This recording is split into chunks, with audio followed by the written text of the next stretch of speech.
Good evening, everyone. Welcome to Byju's exam prep. Hopefully, I'm audible. Devansh, the class was on Friday. Chaitanya, we will do that. Don't worry about that.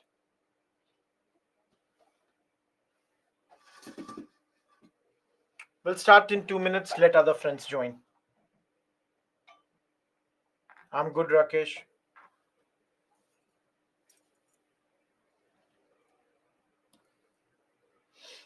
For those who are new to the class,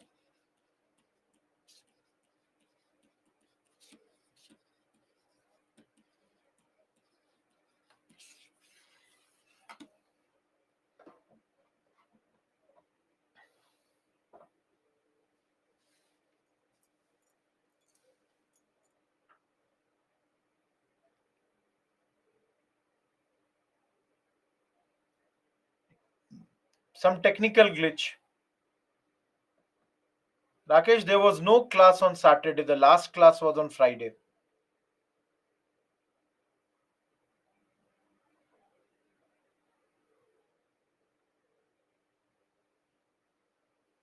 Abdul Wahab Faza. In India, it was popularized by Sayyid Ahmad Barelvi. Why? What happened to you, Pratinder? If there is any issue, you can write the mail to me. Yes, Friday there was some technical issue. That's why the class had stopped.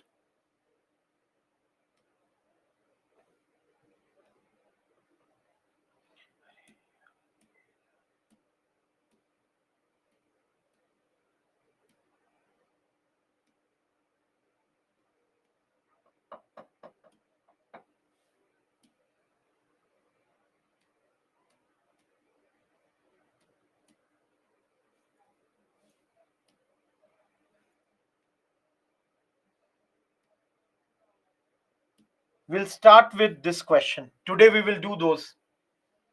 Those PYQs would be done by us. This is on slide 151. So we will do the PYQs today.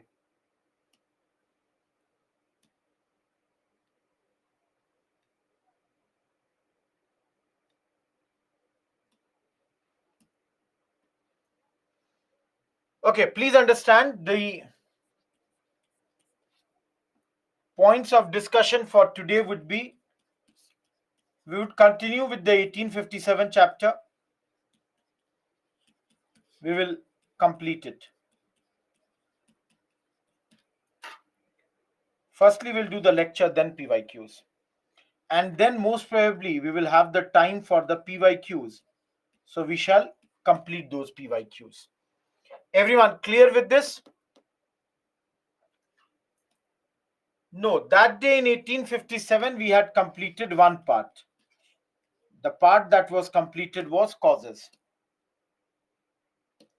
Today we have to move to the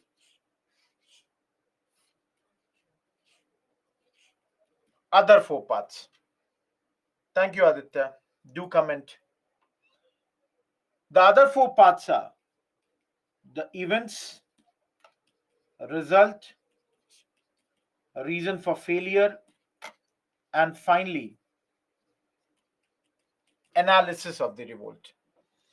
Everyone, am I clear about this? What we are going to study today? Each one of you, am I clear? This is done. Thank you, Aditya. This is done, and today we are beginning from and completing these four parts, and of course, then the PYQs. Hopefully, everybody has come. Let us begin now.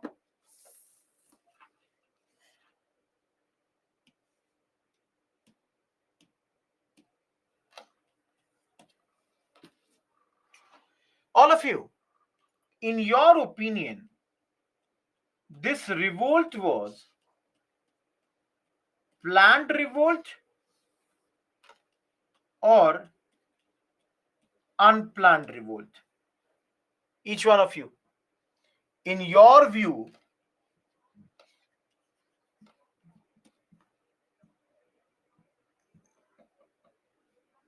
See, I'm getting both the sides of answer. Some people are saying planned, some people are saying unplanned. So please understand, again, I'm saying it's history, and that's why the views can be different and both the views can be correct. So some historians, they feel that this was planned and a well organized conspiracy.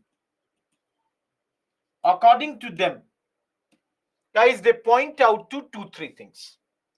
Number one, they say that, see, 31st May 1857 was the day that was fixed on which the revolt had to be done. Number two, their point is that, see, two leaders, Nana Sahib and Maulvi Ahmadullah Shah, they both were the leaders who were planning this conspiracy. These two people, they had planned this conspiracy. Third part, guys, they say and they point out that just before this revolt had begun, there was a circulation of chapatis,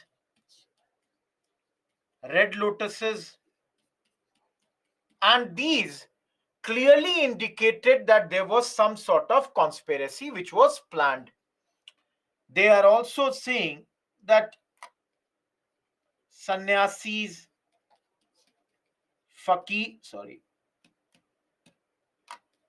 fakirs, madaris, they had been doing this propaganda in those days. Now, everyone, please understand. Just before the revolt in northern India, there was clearly a pattern where people could see a lot of movements of chapatis were happening. Similarly, red lotus leaves, they were being passed from one place to the another. So some historians, they point it out to those and they say that this unusual movement of these goods clearly indicate that some planning was going on. Similarly, their point is that sannyasis, the Hindu ascetics, the fakirs, the Muslim ones, and the madaris, they were doing propaganda here. So these people are those who say it was planned. On the other hand, people say it was unplanned. Those who say it was unplanned, they are saying, show me a single scrap of paper. Did we get a single scrap of paper before or after the event? We haven't got that. Along with that, they are saying, show me a single witness. Do we have a single witness who can present this claim that, see, there was some planning? Their point is that before or after the revolt, did we get a witness? Did we get any piece of paper which can say that this revolt was planned? So they are saying no such thing has been found. So clearly, this revolt was unplanned. Again, everyone, let me make this thing very, very clear. Two sides, two ideas, but that does not mean any one of them is incorrect. Both of them can be correct. This is interpretation, how you interpret a particular part of the things that have happened in the past. Now, some of you must be knowing that the revolt actually began on 29th March 1857 and was led by a person named Mangal Pandey, who was a Brahmin sepoy. Mangal Pandey is a Brahmin sepoy who is leading this particular revolt. Now, if you all see here, Mangal Pandey, who led this particular revolt. You can see everyone. He led this revolt that day. Last, if you all remember, Friday, we said that there was a story that the greased cartridges had been used, and those greasing was done because of cow fat. So Mangal Pandey, who was a Brahmin sepoy, sepoy means soldier, and was there in Barakpur, he revolted. So this revolt actually took place on 29th March 1857. Now, you all know he was later arrested and later he was hanged. No, Raj, Barakpur is there in Bengal. It's in present day West Bengal. Now, later it reached Meerut on 10th May 1857. The revolt started in Meerut. You all know Meerut is a town which is very close to your present day Delhi.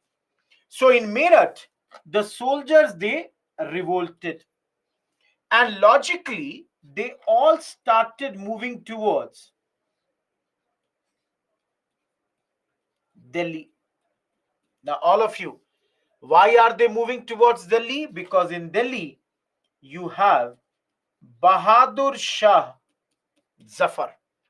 Who is Bahadur Shah Zafar? We all have studied the last Mughal king. Each one of you remember, he's a retired man living on a pension. 80 plus his age, and his wife's name is Zeenat Mahal. Very young compared to him, and it was mostly like she was, apple of his eye, and she was dictating the terms. Now, all of you, sepoys reached and they forced Bahadur Shah Zafar that Mr. Zafar, you need to lead us. There is no other thing. You will have to lead us. That's the thing that they made very, very clear to him, that Mr. Zafar, please lead us. Now, guys, he did not want to be. He did not wish to become the leader. But as you can see, he was forced to lead. And once he joined, lots of civilians joined it, with the highlight being the Hindu-Muslim unity in this revolt. The highlight of this revolt was the massive Hindu-Muslim unity that was seen at this point of time. So civilians have joined here, and Hindus and Muslims, they are totally united. Now guys, let me tell you, he even wrote a letter to all the kings of those days. He was basically that, see, I'm leading a revolt. We are going to fight against the Britishers. You all should join me. Now, very soon, Bengal army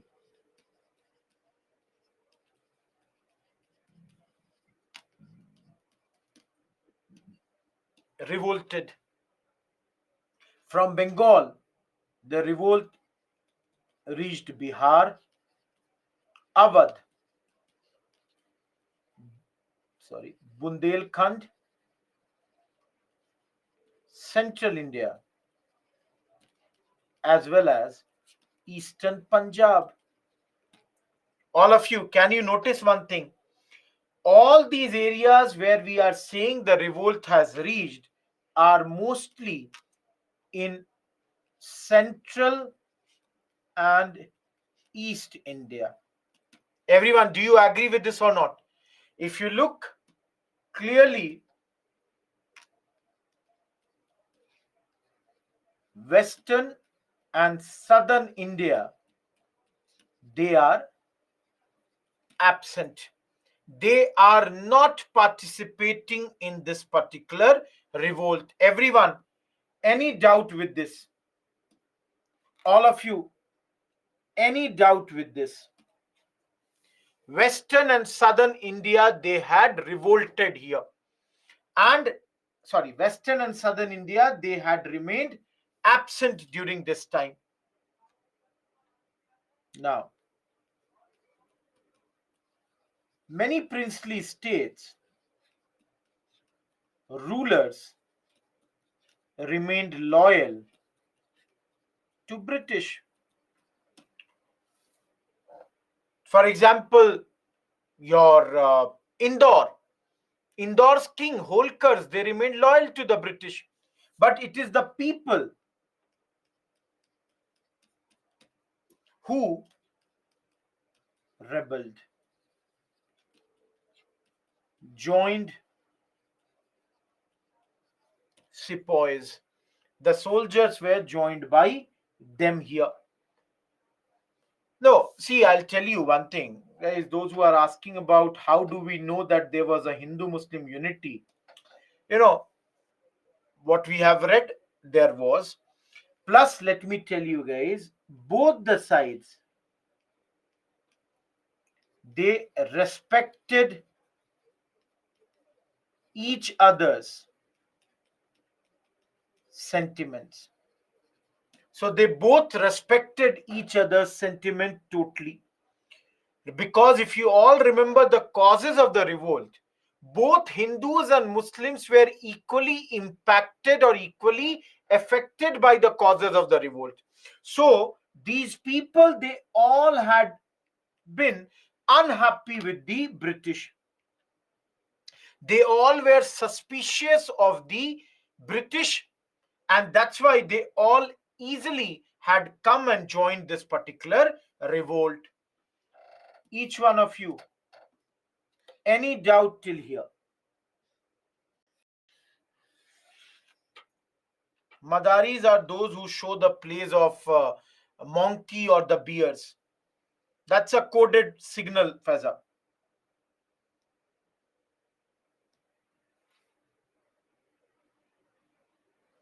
No, Bahadur Shah, again I'm saying, na, he is basically symbolic head.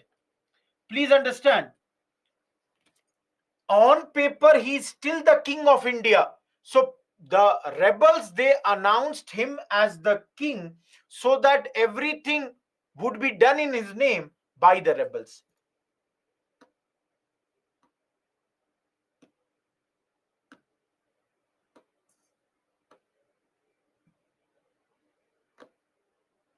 Tanvir, I'll go with planned. No, see, it's not only, I'm not saying only Indore. Please understand, guys. For example, I gave you example of Indore here. I can give other example also. For example, Gurkha soldiers. They remained with the British. Sikh or Punjabi army, they remained with the British. If you are asking about the king, Nepal's king remained with the British. Kashmir's Maharaja remained with the British. So, many areas, some people totally remained loyal to the British. Other areas, people had gone and they joined these revolters. Now, one more part I will do here.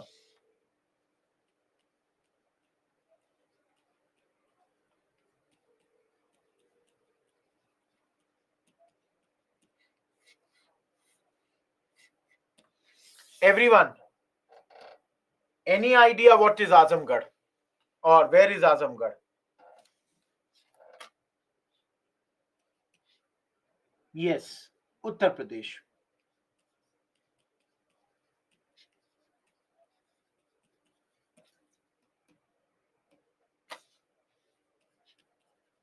Just give me a second.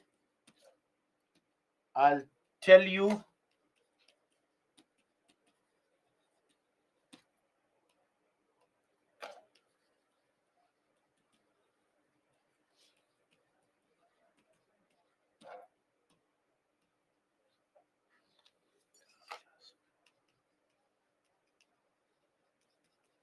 Everyone, just before the elections, you must have seen political parties, they come up with their manifestos. Political parties, they say that these are our manifestos, and they make certain promises in those manifestos. Similarly, at this moment, Azamgarh Proclamation was a type of manifesto, a type of political manifesto brought in a newspaper called Delhi Gazette. So, Delhi Gazette is the name of a newspaper, and it was brought in the name of Bahadur Shah Zafar. So, guys, in this, they promised different people. For example, zamindars, they were promised, if you come on our side, your zamindari is guaranteed. Soldiers, they were promised that good packages or salary would be given to you if you come on our side. Similarly, business class, they were told that government owned steam vessels would be provided to you, plus steam carriages would be provided to you, so that you can take your merchandise to abroad. So, everyone, you all can see, just like today, political parties make certain promises to get your votes. Similarly, at this point, zamindars, soldiers, business class, they all are making certain, or they all are being made certain promises that if you remain with the rebels, we will give you these things. Everyone, is Azamgarh Proclamation clear to you? All of you, is Azamgarh Proclamation totally clear to you?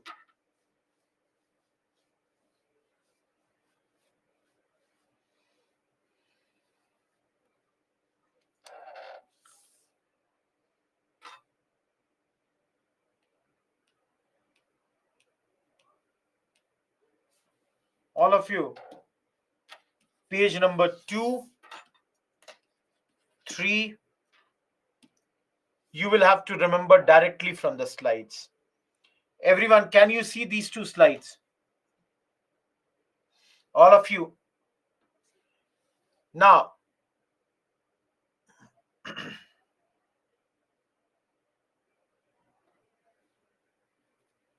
government steam carriage or vessel, it would be Vaibhavi. All of you, please notice for a minute. Who is this man?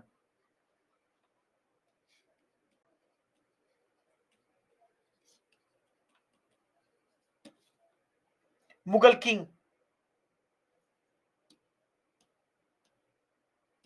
Bakht Khan.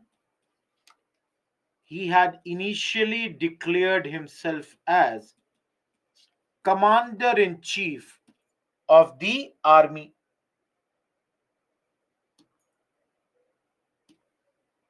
Begum Hazrat Mahal, everyone, wife of, what was the name? Wajid Ali Shah. All of you, you studied that day. He was the Nawab of Awadh, removed. And Birjis Qadar, their son. Whose son? These two people. So he is the 11-year-old son in whose name they are fighting this battle for, so that tomorrow Awadh will be given to him. Nana Sahib, adopted son of the last Peshwa. That day we studied him. Everyone, if you remember in the slide of Doctrine of Lapse, we have studied him. Tantya Tope is basically your next person who is what? Tantya Tope fights both in Kanpur and later helps Rani Lakshmibai in Jhansi. Close aid of Nana Sahab. Guys, Jagdishpur, it is in Bhojpur district, Bihar, near Ara.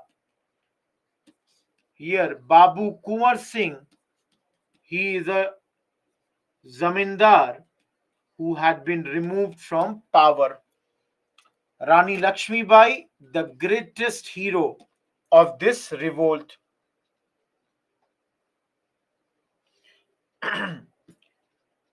Now, everyone, amongst the British, you need to remember Sir Colin Campbell, who was the commander in chief of the British Army, and please remember this man who defeated Rani Lakshmibai. Everyone, please understand there are many names. In your Bipin Chandra, for example, this name is also given. Khan Bahadur Khan, he is leading in Bareilly, that is Rohilkhand. All of you, please remember this second and third page, this table. Delhi, capital, very important center. Lucknow, which comes under Awadh. Kanpur, because near Kanpur there is a place called Bithur, where the last Peshwa was staying. Of course, Jhansi, Jagdishpur in Bihar, and the other areas in Bihar and UP. All these names are not important everywhere, Faiza. You cannot remember every place name. Anyone in this class from Raipur? Anyone in this class from Raipur, Chhattisgarh?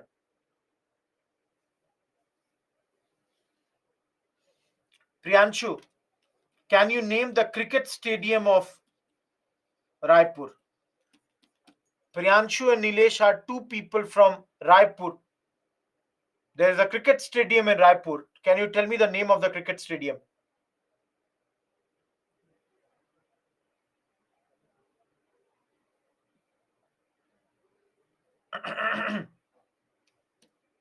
I think these two people are not the fans of cricket. But let me tell you, everyone. I'm sorry. Okay, now they are giving the answer. Veer Narayan Singh. Anyone heard about this great man? Anyone, have you heard about this great man?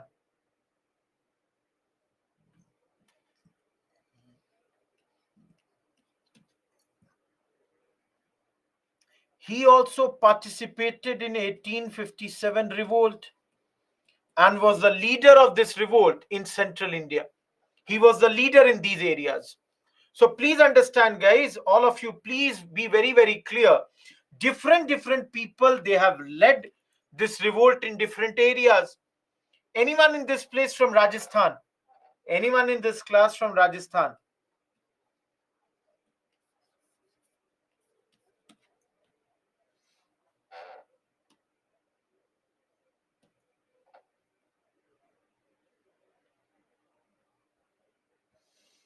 Now, when I teach in class, I say Rajasthan did not get involved much in this revolt.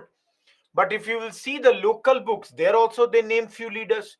So everywhere some small participation would have been done, and there would be local leaders who might have participated in your revolt.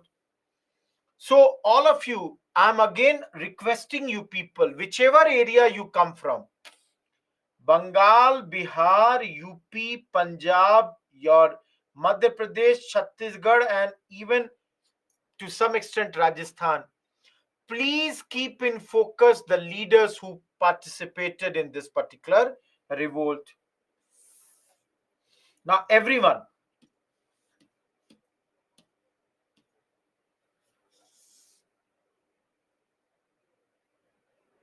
we know that is all a part of 1857 revolt. Yeah, Priyanshu. Now, everyone, please understand, in all these areas, there must be some story. Everyone, do you agree or not? That day, if you remember, on Friday, I showed you a book also, Residency. Do you remember that book? Friday. So, guys, for example, see, whether you go to Delhi, you go to Lucknow, or to Kanpur, or to Jhansi, everyone, please understand, every place there would be a story. For example, as this is our which page number, everyone? Third, fourth. All of you, I will give you one example of a story. Let's take the example of Delhi. Tell me, on which day the revolters revolted in Meerut?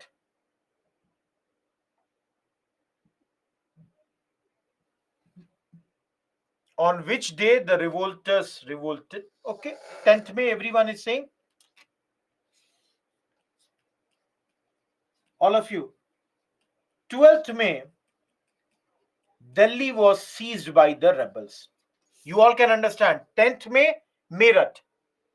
They would have taken 1 day to reach Delhi, and they occupied or they took control of Delhi on 12th May. Now, everyone, they persuaded whom? Bahadur Shah Zafar. Isn't it? Everyone, see the story I'm writing for you people. And loss of Delhi is basically a prestige loss for the British. It's a prestige loss for the British. And on 20th September 1857, British won Delhi. All of you, what do you observe? Delhi was under the control of the English hardly for 4 months. Only for 4 months, this was under their control. Now, Bahadur Shah with his wife Zeenat Mahal. How many of you are from Delhi? In this class right now, how many of you are from Delhi? Avni is there. Okay, only one person is there. Hopefully, Avni, you would have gone to Humayun's tomb. They both were, okay, Alok is also there, hiding in Humayun's tomb.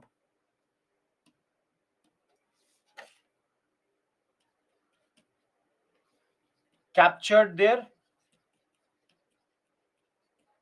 Royal princes were killed, and Bahadur Shah was exiled to Rangoon, and in 1862 he died over there. I don't know how many of you know his mausoleum, Maqbara, is there in Rangoon. So he died over there. Now, if you all see, guys, some people say we lost this war to some extent because this man, Bahadur Shah Zafar, had a weak personality. His son's Vinod. He had a weak personality. I told you his age was very, very old, 84 plus. And lacked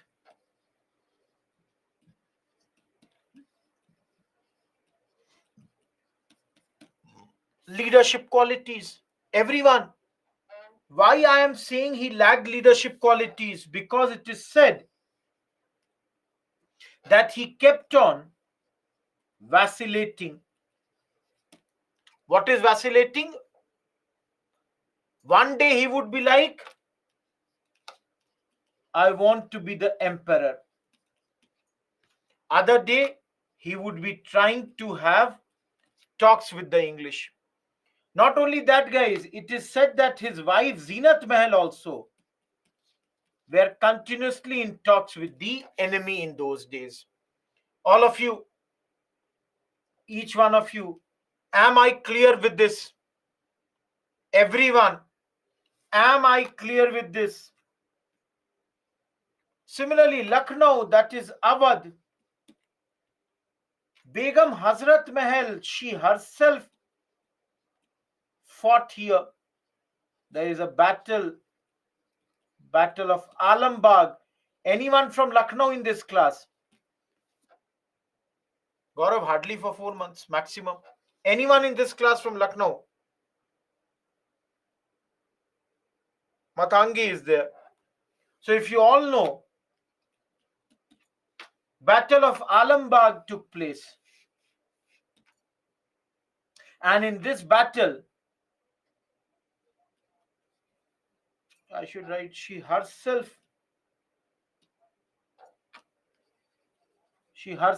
fought with the British.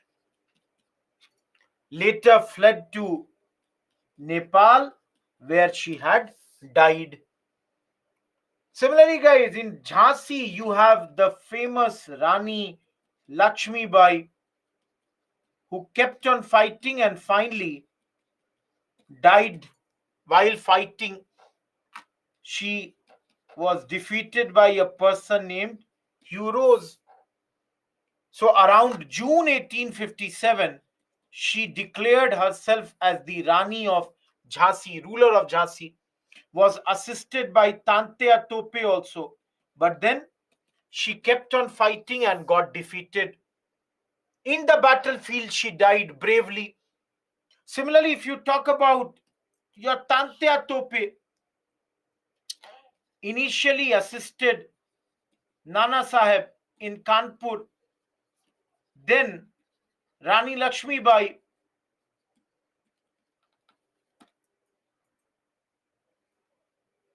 Vaibhavi, what you are saying, I'm not sure.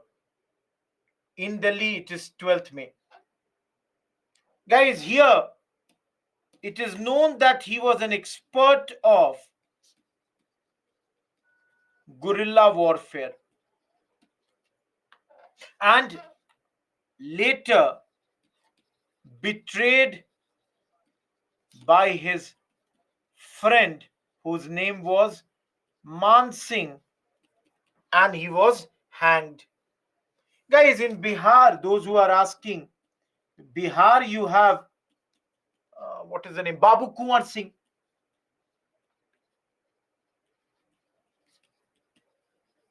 A zamindar, 70 plus age. He's a zamindar whose age is more than 70. Why is he unhappy? Because his zamindari had been taken away. Guys, fought and succumbed to his injuries. Sorry.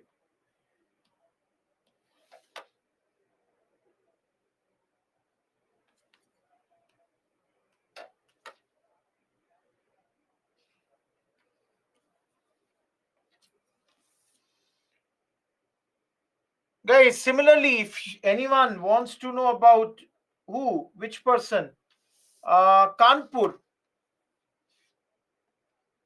here you have Nana Sahib. He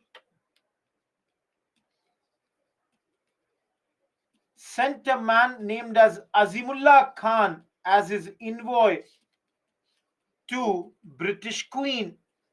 Guys, he sent because his pension had been stopped. So he sent one of the person to British Queen that, see, my pension should be restored. Because I told you guys, he is the adopted son, but later lost the battle. No, please understand, guys. Where is it written? Okay, Rani Lakshmi Bai. Please understand. His father, sorry, her father worked for the Peshwa Bajirao too. So remember, she was friends with Tantya Tope and she was friend with Nana Sahib from the start. Later, she was married to Gangadhar Rao.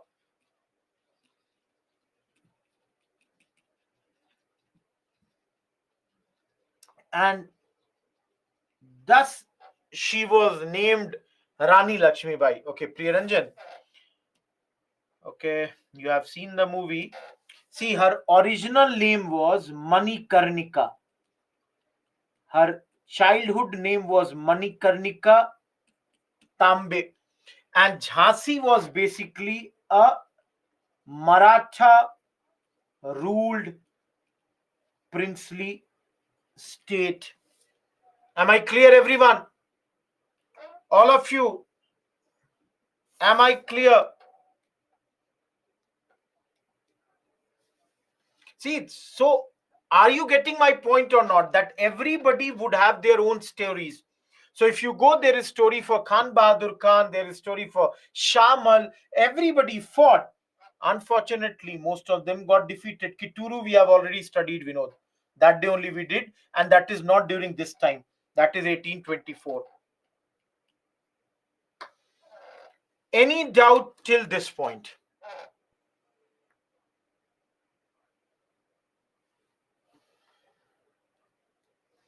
All of you, any doubt till this point?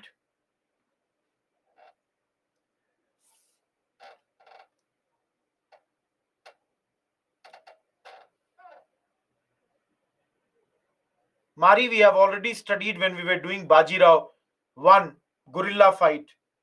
Faiza, they can ask any part of the story. Let me tell you, in 1 year in UPSC, they asked who was the leader who was betrayed by his friend Man Singh. Or in earlier days, they have asked who was the leader in this area who led this revolt. Gorilla fight, Chapemar Yudh Mari. Hopefully, everyone is clear with this slide. Each one of you, you are totally clear with this slide.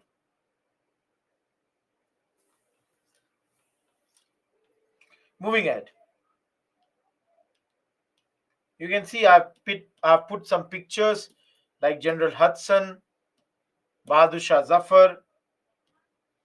Similarly, if you see Colin Campbell, Nana Sahib, Rani Lakshmi Bai, Tantya Tope.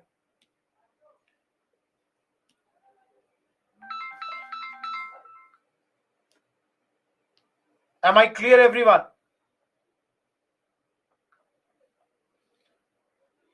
Any doubt till this point?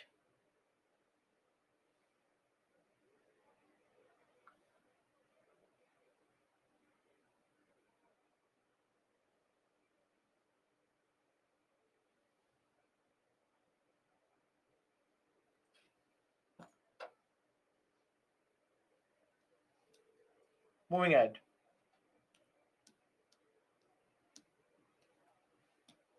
What is this page? 4th, 5th.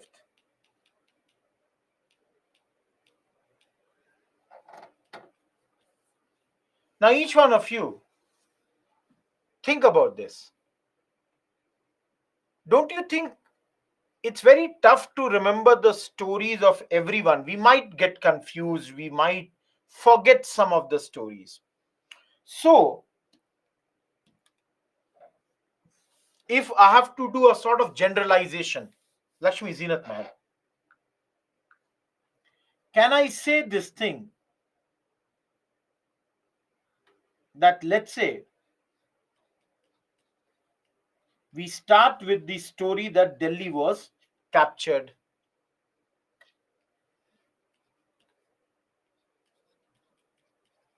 Then we saw Delhi recaptured by British. So here Delhi captured by rebels. Bahadur Shah Zafar, we studied, taken to Rangoon, and thus the house of Mughals was brought to an end. Now, some sort of regular similar story would have happened with everyone. That is, one by one, defeat of all the great leaders of the revolt. And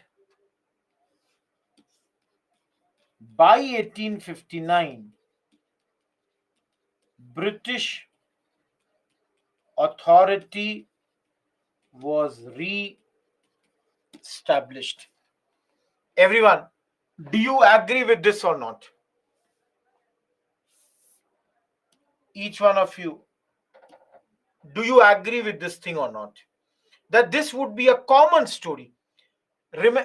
Change Delhi with, let's say, Lucknow. Lucknow was, the revolt would have started by Begum Hazrat Mahal. She fought with the British for 9-10 months. Lucknow was under their control. Later, Britishers defeated her. She moved to Nepal, where she died later. So, each one of you, and please understand what I am saying. You all have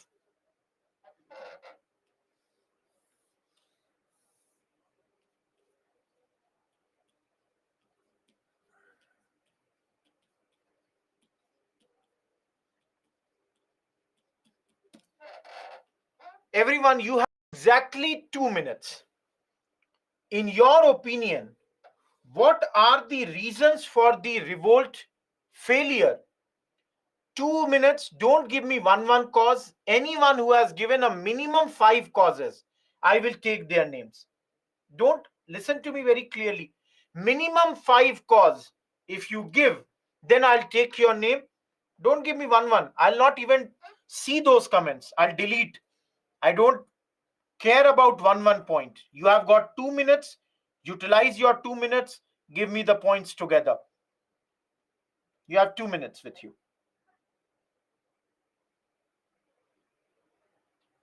Some people do not understand instructions. Please be very, very clear. I'm least bothered about your comments.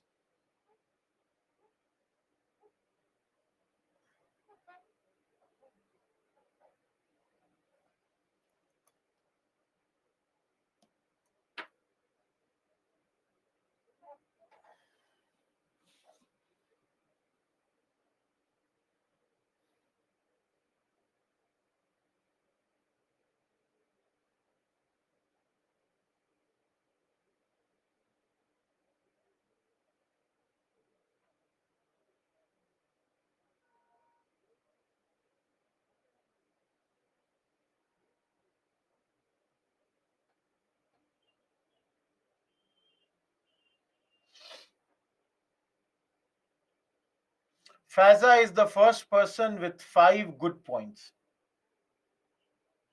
Devansh another. Harshita okay.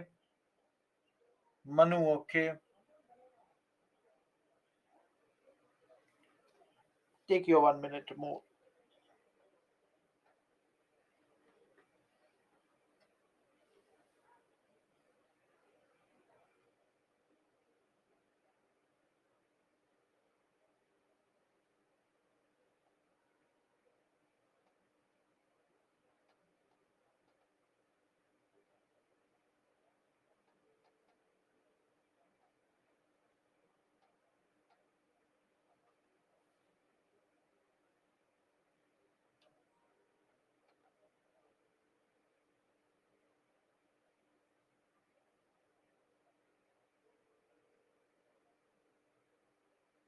Okay, everyone.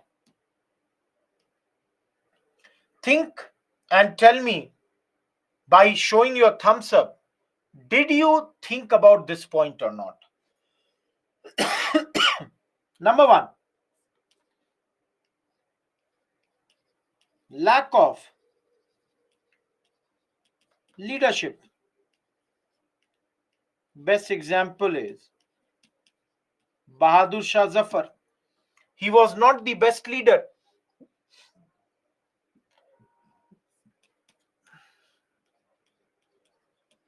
Lack of technology. Everyone, example, British had telegraph. Third, lack of unity. Example, Gurkhas, Kashmir, they all remained on the side of British. Fourth,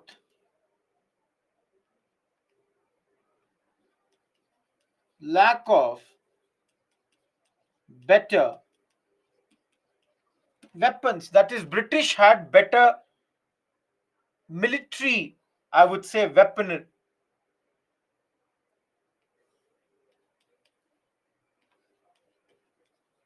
The fact that South India and the West India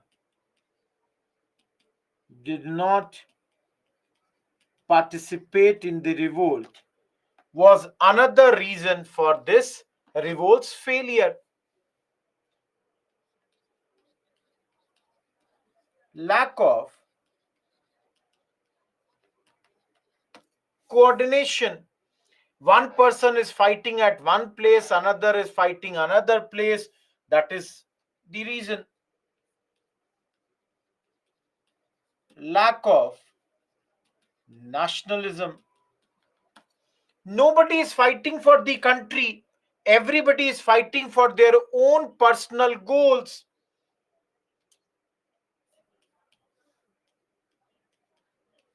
Lack of vision for post mutiny institutions. That means, what would you like to do after the revolt? There was no clarity about that. Similarly, modern educated Indians saw the revolt as backward looking. They were thinking that their future is better tied with the British. That became another reason for this revolt. Of course, guys, certain groups and classes supported the British. Example, moneylenders, merchants. Same point, Raj. This is the point, that is lack of territorial spread. This is the same point. No, Chaitanya, you cannot always say that, because we said some people believe it was a planned revolt. All of you, in your opinion, can any one of you write any other point? Hayat, the same thing. Even, big zamindars, they acted as breakwaters to storm.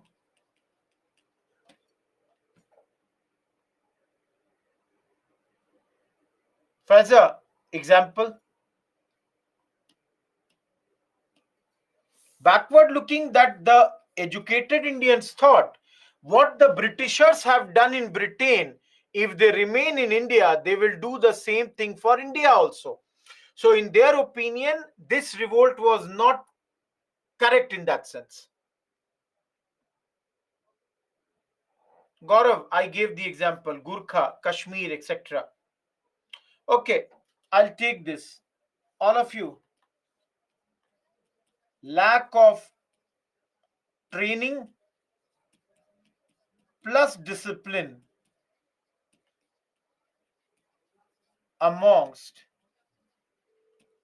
Indian soldiers. G Sony, lack of coordination and all that would be there. No, Sai Dinesh, I'll not buy that. I'll not take that point. Any one of you, any other point that you would like to bring?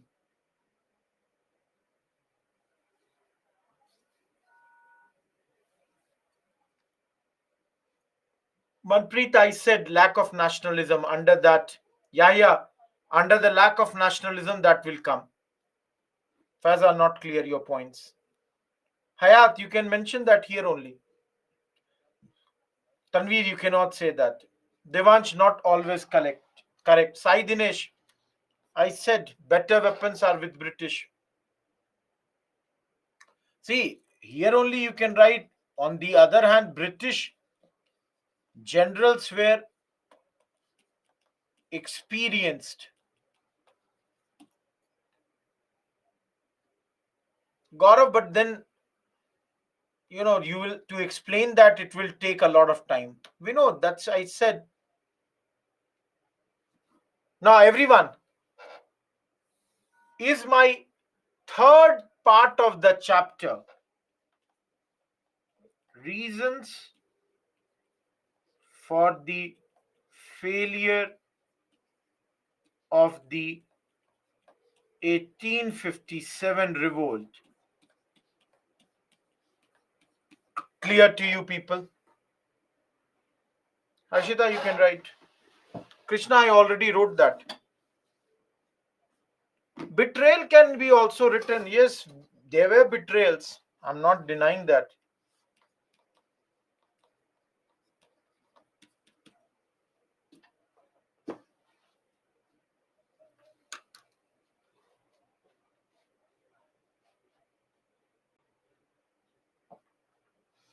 All of you, any doubt with this?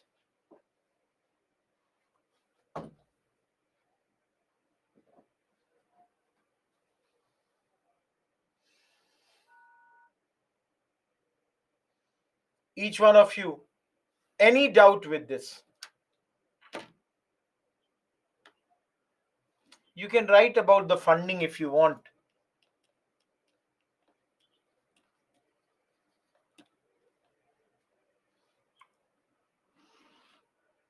I'm done.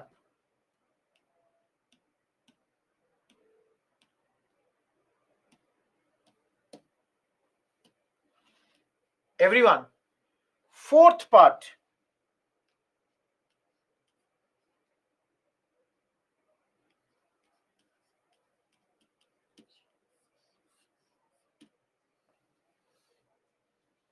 Each one of you,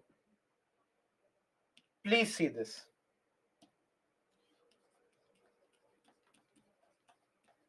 Karl Marx, S.N. Sen, Syed Ahmad Khan, V.D. Savarkar, Jawaharlal Nehru, and what is the name of this man? I forgot.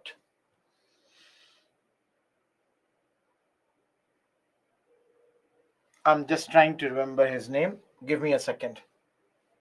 Akshay, you can. R.C. Majumdar.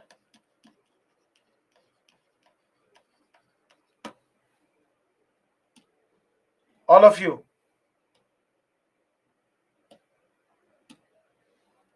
Under analysis, basically what we have to see is that different people, they look at this revolt in different ways. For example, if you all see Karl Marx and V.D. Savarkar, all of you, they both see this revolt as the first national war of Indian independence. No, Gaurav. Everyone, can you see this or not? All of you. Karl Marx is saying the first Indian war of independence. V.D. Savarkar is saying the first Indian war of Indian independence. Can you see, everyone, these 2 points or not? All of you.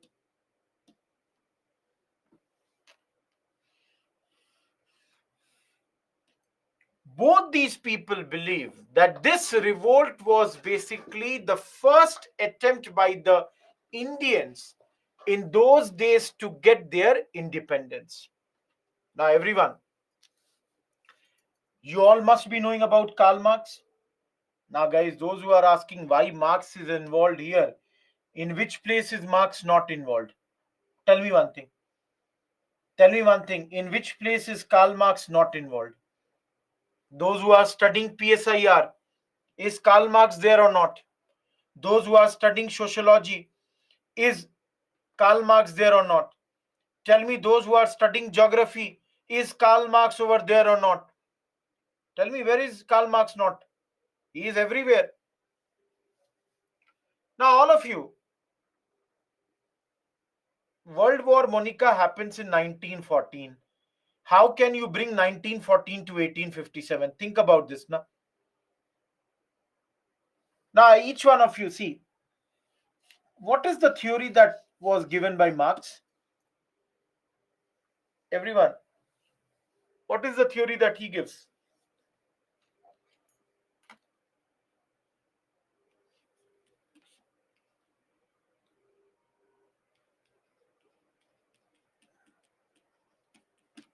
Marxism, Marxist theory based on which the ideas of communism and socialism are there. And everyone, tell me, is this totally against the idea of capitalism or not? Are these two totally opposite views or not? And tell me, is Britain a capitalist country or not? Along with that, tell me one more thing. Is Britain also a monarchy or not? So all of you think like this, that whatever Marx says, exact opposite things are happening in Britain in those days. So when against the Britain a revolt is happening, Marx is trying to project it as the first national war of independence. That, see, first war has happened. This is a big thing against the British.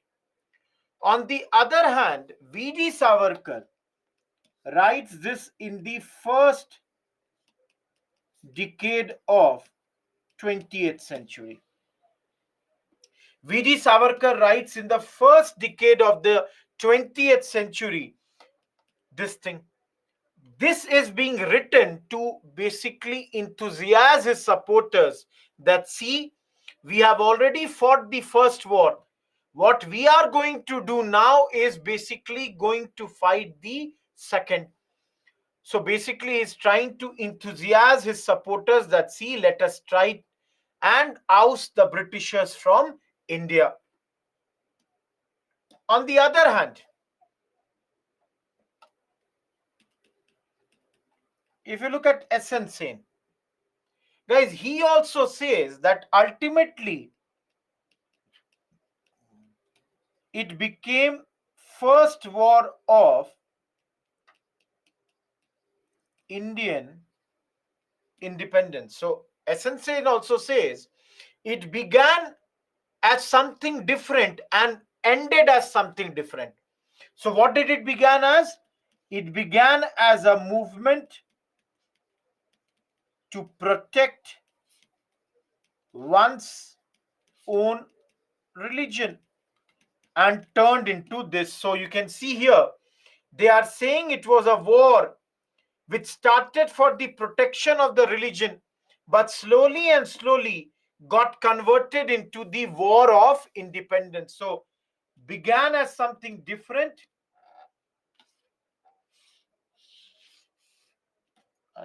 Instead of movement, I'll write the word war.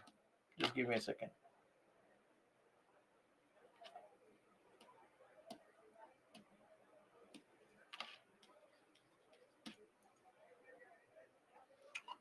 Next point, if you see here, next point is of Sayyid Ahmad Khan. Guys, he was present during the revolt. He was posted in Western UP as a British officer in those days. He was working for the British government and had seen the revolt by his own eyes. So Sayyid Ahmad Khan is basically saying that, see, it is the British who are responsible for the revolt. There was discontent.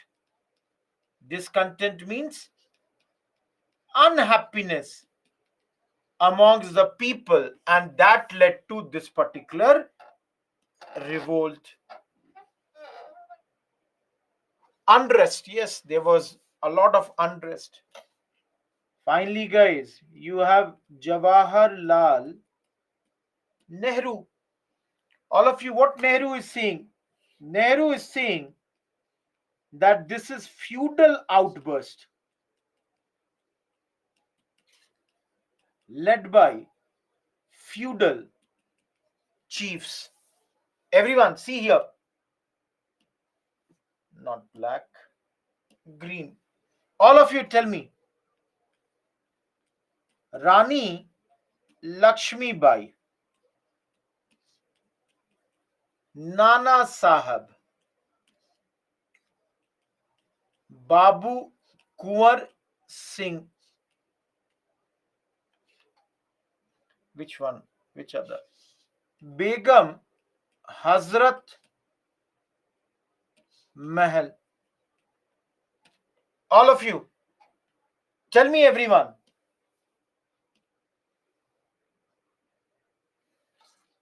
Why did she fight? Because under doctrine of lapse, Jhansi was taken away. Why did Nana Sahib fight? Because his pension had been stopped. Why did Babu Kunwar Singh fight? Because his zamindari had been taken away. Why did Begum Hazrat Mahal fight? Because under mal administration, Awadh had been captured. All of you, tell me, all of you, are these people feudal chiefs or not? Who is he? Sorry, who is he? He is zamindar.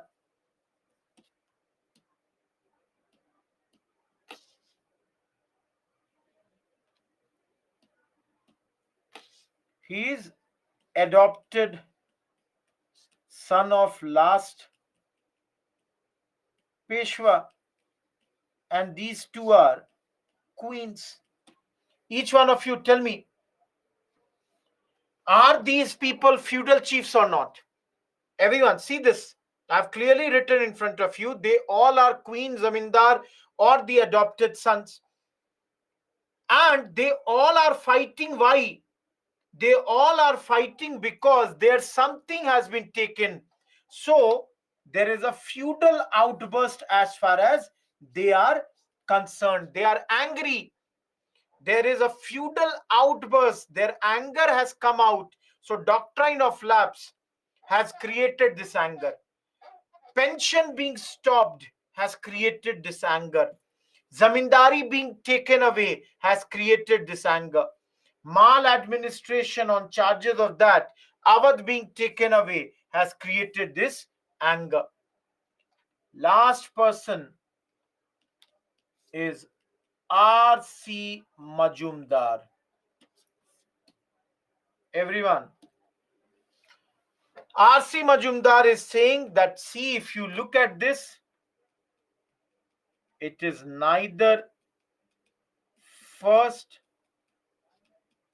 nor national nor war of independence. Each one of you, your R.C. Majumdar's point is, how can you call it to be first? If you call it first, what about those rebellions that happened before this? For example, next chapter we will study Santhal rebellion. Anyone from Jharkhand would know it happened, let's say, in 1856.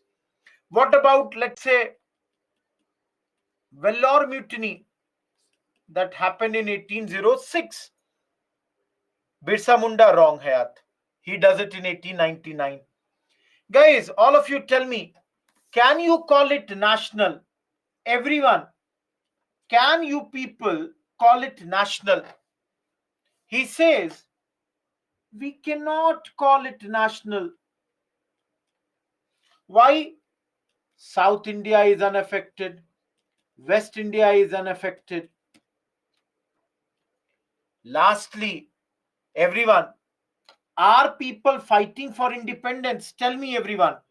Are people fighting for independence? No. They all are fighting for their own personal grievances. Get back what they had lost. Each one of you,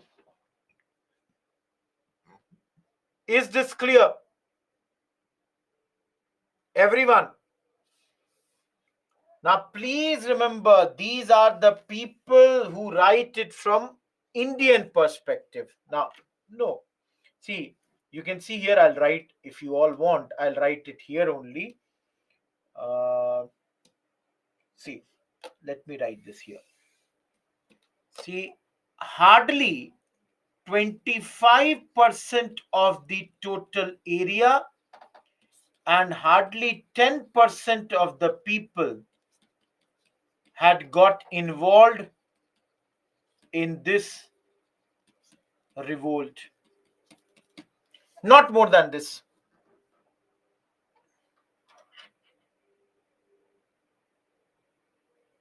Monica, you are wrong. Please understand. 20th century, the moment you write, it is 1900 onwards. Think about this.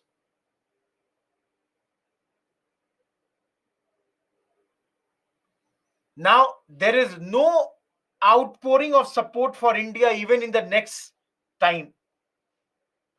Now, everyone, am I clear here? Now, all of you, please understand, as I said, now, these are the people who write about this from the Indian perspective. But if you look at British historians like John Lawrence, and there is another person named Seeley, they say that, see, this was nothing but Sepoy mutiny. Some over patriotic and some selfish soldiers, they have led this particular revolt. So guys, clearly you can see, whereas the Indian people, they were trying to overplay this revolt, there are others from the British side who are trying to downplay this revolt. There is another person named James Outram. He calls that there is nothing but Hindu-Muslim conspiracy. Both these major religions, they have conspired and they have led this particular revolt. Similarly, guys, there is another person, his name was Rees. He says this is a war of religious fanatics. That means Hindus plus Muslims versus Christians. You all can understand, in his view, fanatics would be who? He is saying Hindus and Muslims, that is, the Indians were fanatics who were fighting against the Christians. I'm sorry. Just give me a second. And lastly, there is another person named Holmes. He says this is a war between civilization and barbarism. This is nothing else but a war between these two extreme sides. Everyone, please remember, these four views should not come in our exam. But then any of this can be given in our exam for a 150-word answer that you will have to write on this question.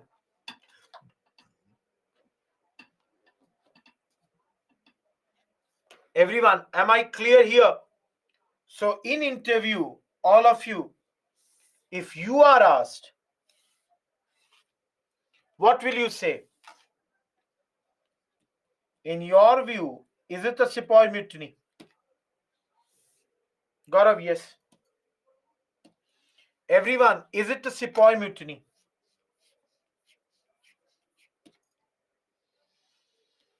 Please understand, guys, it is not a Sepoy mutiny, because Sepoys were there, but then there were also civilians, peasants, aristocrats, religious leaders. So you cannot say that this is a Sepoy mutiny. So guys, will you call it first war of independence or not? Everyone, remember guys, slightly tough to call it this also, because I said na, people are fighting for their personal reasons. Such area has not joined. What about the revolts before this? So all of you always remember, the true picture is between these two extreme views. Between the two extreme views, neither the first war of independence nor the Sepoy mutiny, somewhere between these two extreme views lies this particular revolt of 1857. Everyone, any doubt?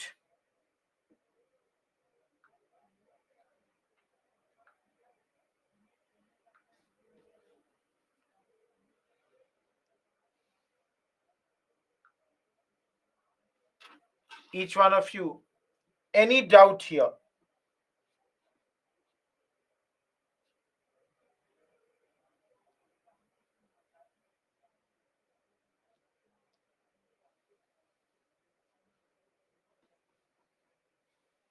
No, Dhruv. When did I say? I have time and again told you very, very clearly, history, different people may have different view. You do not have to be wrong. Harshita, Rees, REES.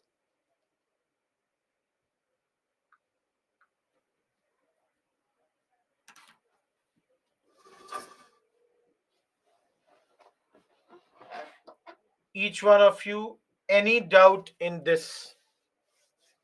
Because we are done with the fourth part of the chapter now.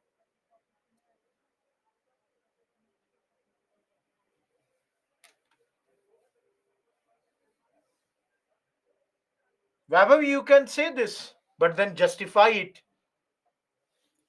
I'm not stopping you from saying anything. Remember, whatever you say, you will have to justify that. So be very, very clear what you want to write. Whatever you write, You will have to justify that.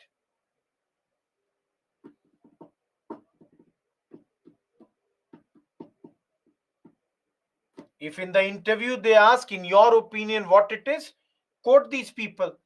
Sir, in my view, I believe that what R.C. Majumdar said, that it was neither first nor national nor a war of independence, absolutely correct. So if people say, or if you believe, no sir, I believe what V.D. Savarkar said, that this is the first war of independence, and then specify how do you think so. But you will write anything based on what these big people have said, and based on that you will have to give your answers. Each one of you, absolutely clear or not?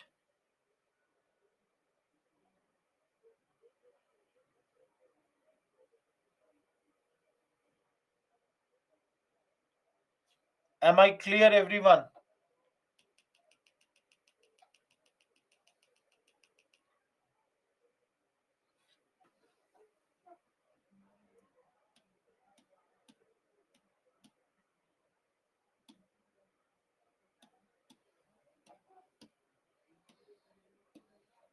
Everyone, my last part of this chapter. But then I will do this impact, the last part, after some time. Everyone, once we are, at the end, we will do. Before that, I want to do some PYQs that we had left that day. So there are some 7-8 prelims question. So let us break the PYQs in two parts for the today's class. For next 10 minutes, let us do some PYQs and then you can go for a break. Am I clear, guys? And then we'll again come back to this.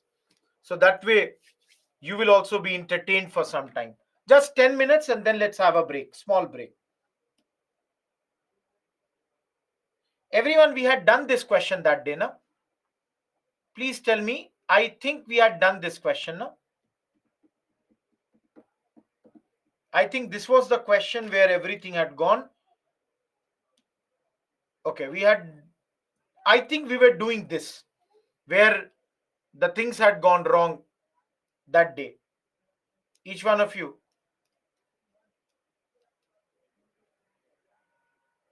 Gaurav, write the mail on that. See, everyone, please understand. And let me make one thing very clear. I give each one of you, and I hope I have given everyone my mail ID. Anyone who is attending my first class have my mail. I also presume that there is not a single student whose mails I would not have replied. I make it a point to reply everybody's mail, and today is my 13th class, and then on average every day I clear at least 25 mails per day from only this batch of students. So I hope that is done. So if you have any issues, please write the mail. Everyone, look at the question. I'm giving you 1 minute. Decide your answer.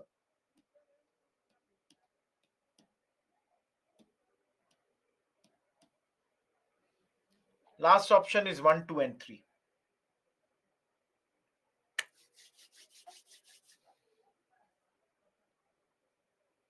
Yeah, Lakshmi, it was technical issue for all. That's why I'm continuing from here only. Friday, there was some technical issue, and that's why. Now, if you have written any mail, Priranjan, I'll look into that right now.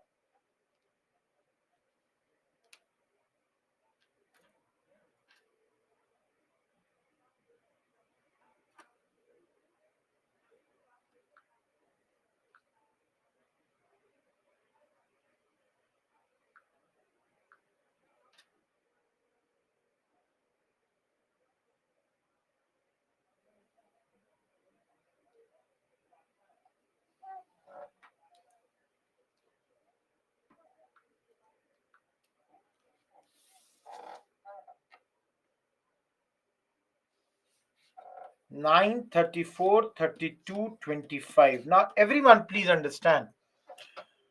Those who give C as the answer, very bad option. Because under home charges, absolutely, to support India office in London, they used to take money from us only. An equally bad answer is A, because yes, to pay the salary and pension of their officers who were working in India, they would take money from our coffers. So these two are very bad options. Now, guys, according to me, this is the correct answer, though it is a very old question. And on internet, you do not have the answers. Those days, UPSC did not give the answers to the questions. So some institutes have mentioned 1 and 2. Others have instituted or mentioned 1, 2, and 3. I think I have seen and I have looked into the books. In the book of R.C. Dutt, he mentions the third point also under the home charge. Answer would be D.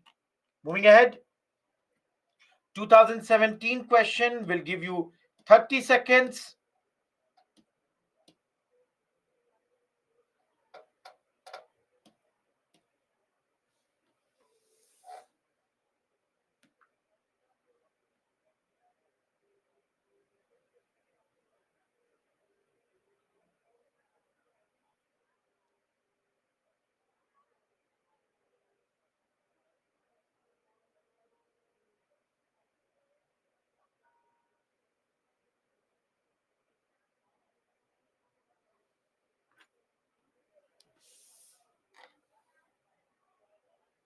Eight, 39, 46, 7.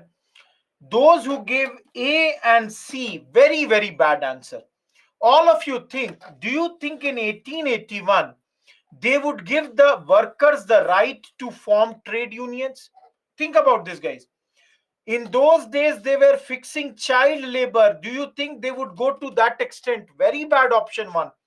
And yes, in the class, I told you N.M. Lokhande is the person who is organizing and was a pioneer in this. 2017, 30 seconds.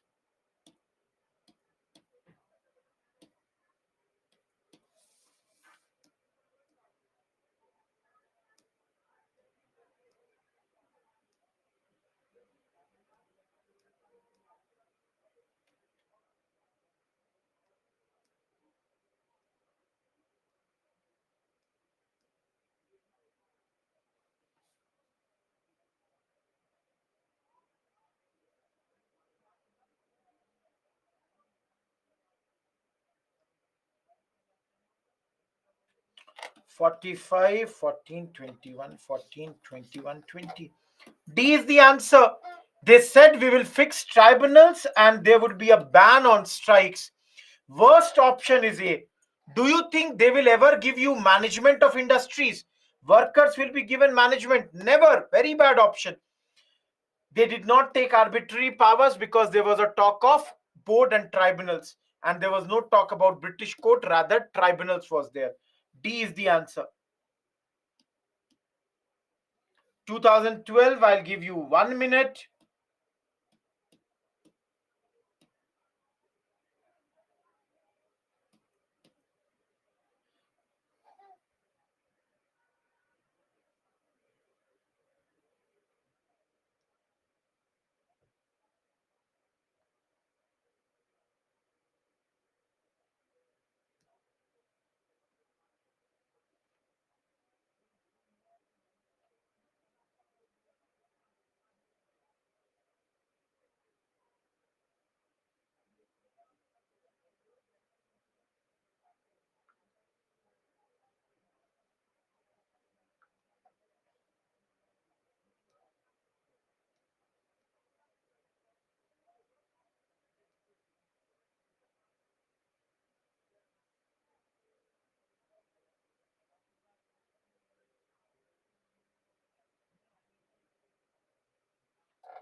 Twelve, 22, 59, 7. Everyone, those who gave your D as the answer, very bad. We said rent was directly paid by the peasant to government. One has to be in the answer. Of course, those who gave A, bad option. Yes, the pattas, land rights, proprietary rights were given to the riots. 3 also had to be in the answer. The land was surveyed and assessed, then only they were taxed. So the answer to this question is C. 30 seconds for this second last question.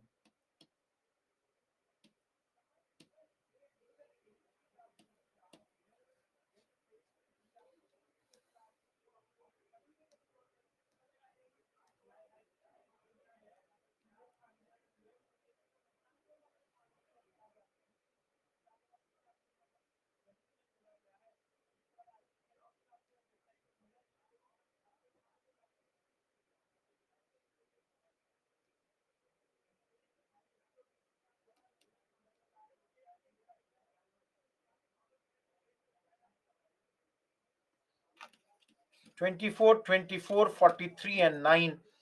Lord Cornwallis is associated with permanent settlement. Remember, one is wrong. The moment one is wrong, 3 are wrong. Akshay, please look into that. 2018 question.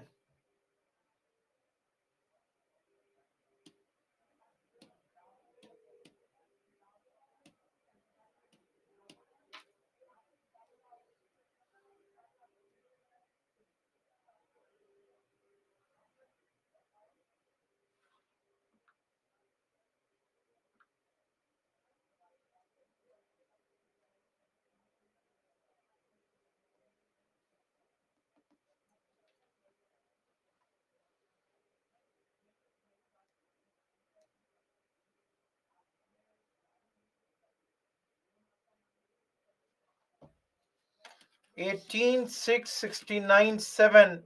Very bad option. Deindustrialization happened. How will our number increase? Bad option. There was no increase in export, rather, there was a decrease. How can there be a rapid increase in urban population? If there would be, it would be small. Correct answer is C. Let me see, guys. What does leaderboard say?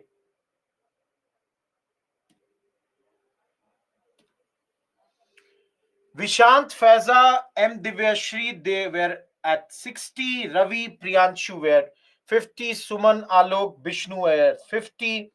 Nutan, Prasanna, Balaji, Gaurav, they were at 40. That means they got 4 correct. Then same, everybody, Anurag, Rajib, Muglu, Manpreet, Mohan, Varsha, Prashant, Bemi, Abhinav, Neil, they all were at 40. Am I clear? Everyone,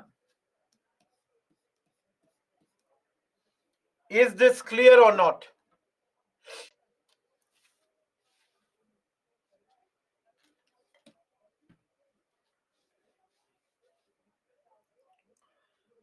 Guys, let's take a small break. Lakshmi, you will have to see what mistakes you are committing. Everyone, let's go for a break. It is 6:37. Let's go till the break till 6:46. After the break, we will see the mains questions related to the two chapters, and then we shall enter into the last part of 1857 revolt. Am I clear? Go for the break.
Everyone, am I audible? Each one of you, am I audible?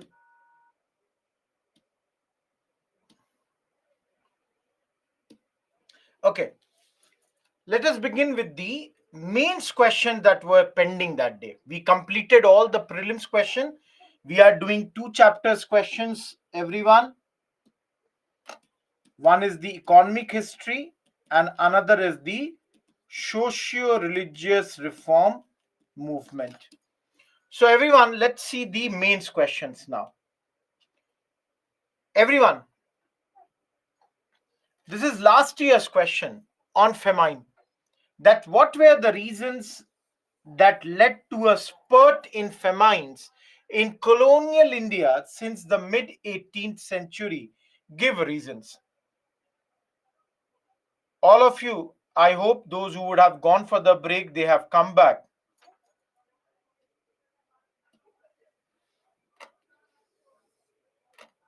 Right answer on this question, send it on my mail. I will send to you. I'll not be correcting because that's not possible. What all points a model answer for this? Is this clear? Think, what will you write? Send it to me on my mail. In return, I send you the points that you should write in this particular answer. Everyone, clear or not clear? Okay, moving ahead. 2021, you all can see the question. Special focus on Young Bengal and Brahmo Samaj, that is, focus has to be on Derozio and Raja Ram Mohan Roy. No, Vinod, I cannot understand that. Please remember, your language has to be English. Easy question, 150 words. Tell about the rise, tell about the growth of these movements.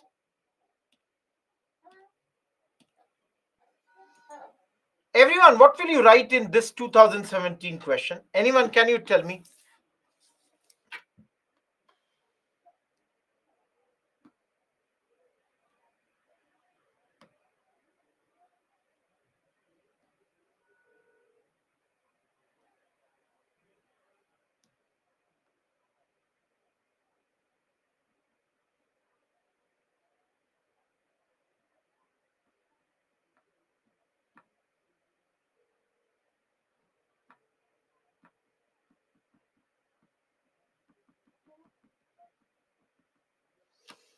See, first of all, understand the question is 19th century.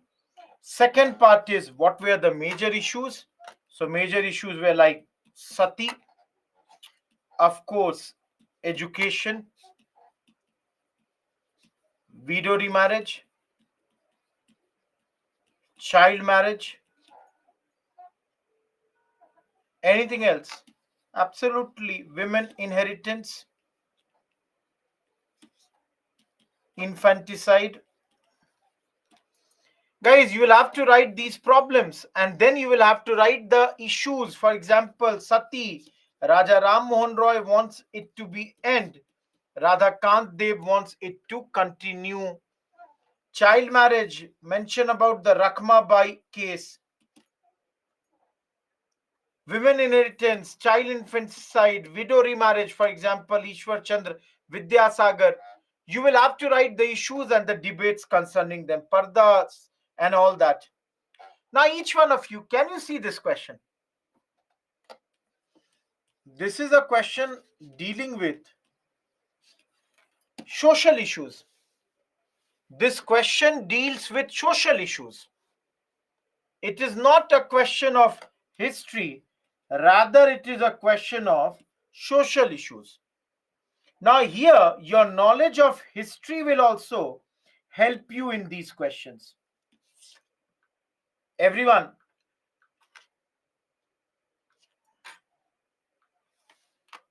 think about this. What will you write?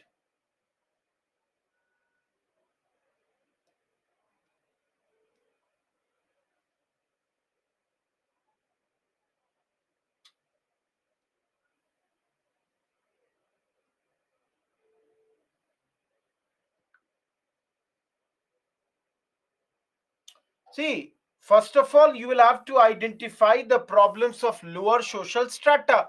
For example, one of the big problems of theirs might be child marriage. Of course, issues like security. So if any one of you, you will have to write, identify the issues that concern them. And then you will have to write them. Of course, patriarchy and all that will come here. No doubt about that. All those points have to be brought in this. See here, very simple. Major reforms of that period and what were the changes that were brought by the reformers. So mention sati, mention video remarriage, mention child marriage, and the things that were done by the reformers. This is a question of 1984. Similarly, another question you can see here. The question is on three reformers and what they did directly or indirectly with regards to religion as well as society. Am I clear?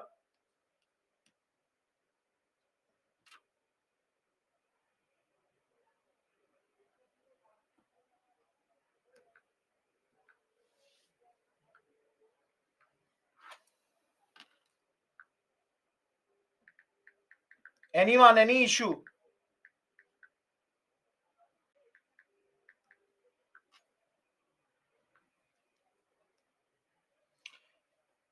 Moving ahead. Each one of you. They were inspired by French Revolution, inspired by Brahmo Samaj, and then you will have to write all those. Each one of you, can you write simple question on Raja Ram Mohan Roy and his contribution? Let's say this is a 150 word question, 10 marker.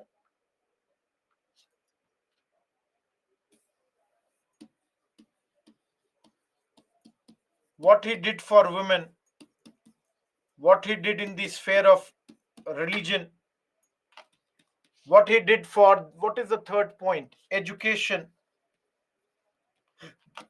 press, as a, what do you call that? What do you call that? Internationalist.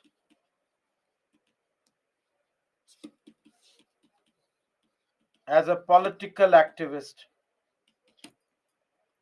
Write this. Am I clear?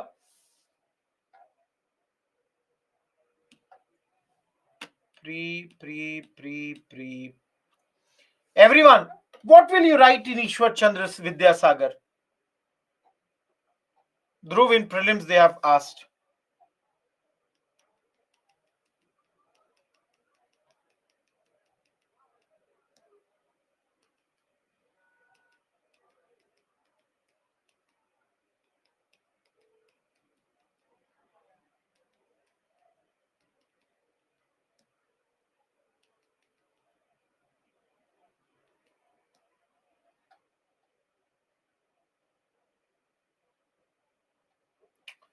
Those who are writing Brahmo Samaj, Arya Samaj, absolutely wrong.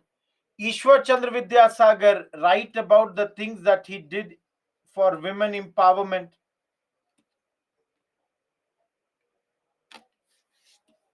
Write what he did as a principal of Sanskrit College.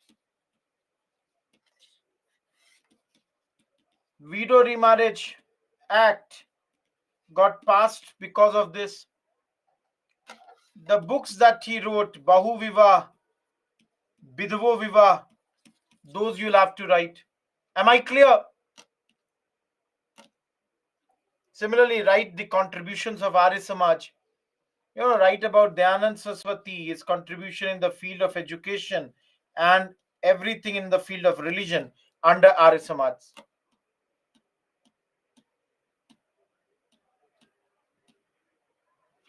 All of you. Can you see this 1983 question? That the Britishers, they have led the transformation of our economy into a colonial economy. They have disrupted the traditional structure of the Indian economy. Give special focus on agricultural rural employment and development of our industries. That is being asked here.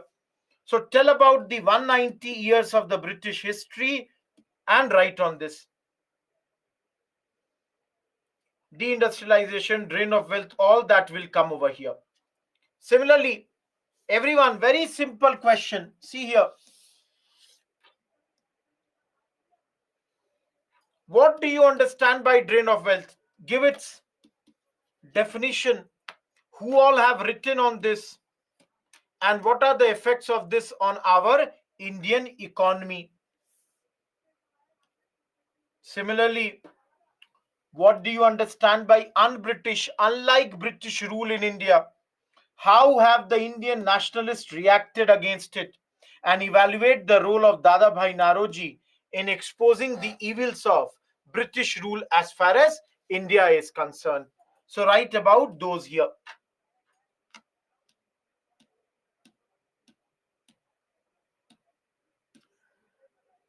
See here. Right from 1750s. No, Ankur, I'll not be doing that.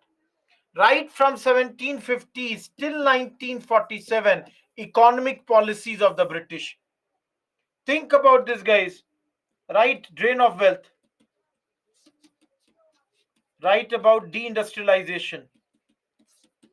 Write about the revenue collection methods.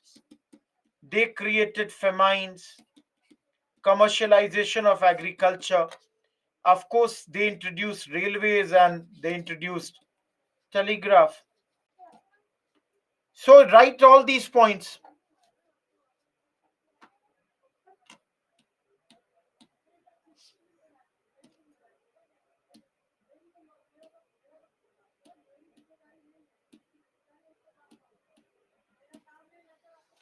We are done with all the questions of socio-religious reform movement and economic history. Everyone, am I clear? No, Ankur, I said only for one question. Listen to me very clearly. And I did not say I'll tell you how to improve. I'll tell you what you should have written. I'll give you the model answer. No, I have not brought any book today. Each one of you. Last part of this chapter.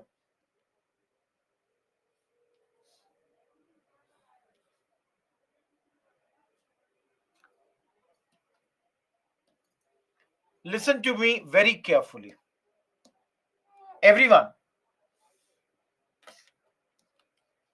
1857 revolt jolted the British. Guys, it was a very, very big, rude shock for the Britishers in those days. Now, the British, they understood that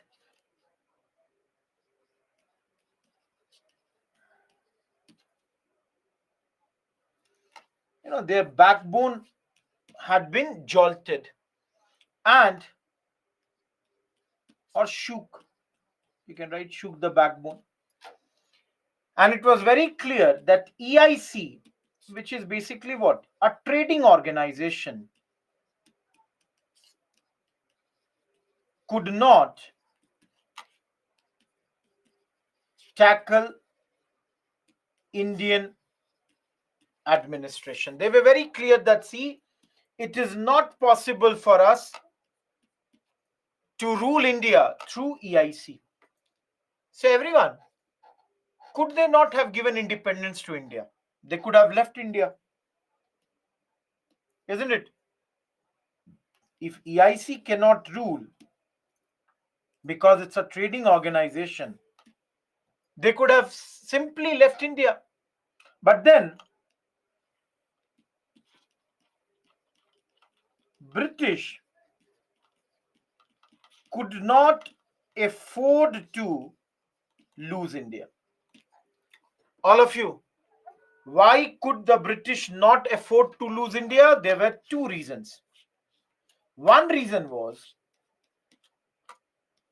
India gave a lot of raw materials. And number two, we all have studied India was a big market also at this point of time. Each one of you, is this much clear? The British cannot leave India, but then they cannot leave India for the East India Company also. They understand that they need India, but then maybe it cannot remain under East India Company.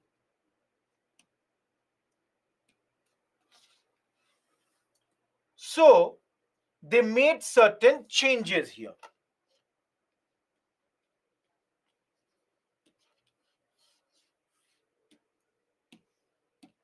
What are the changes?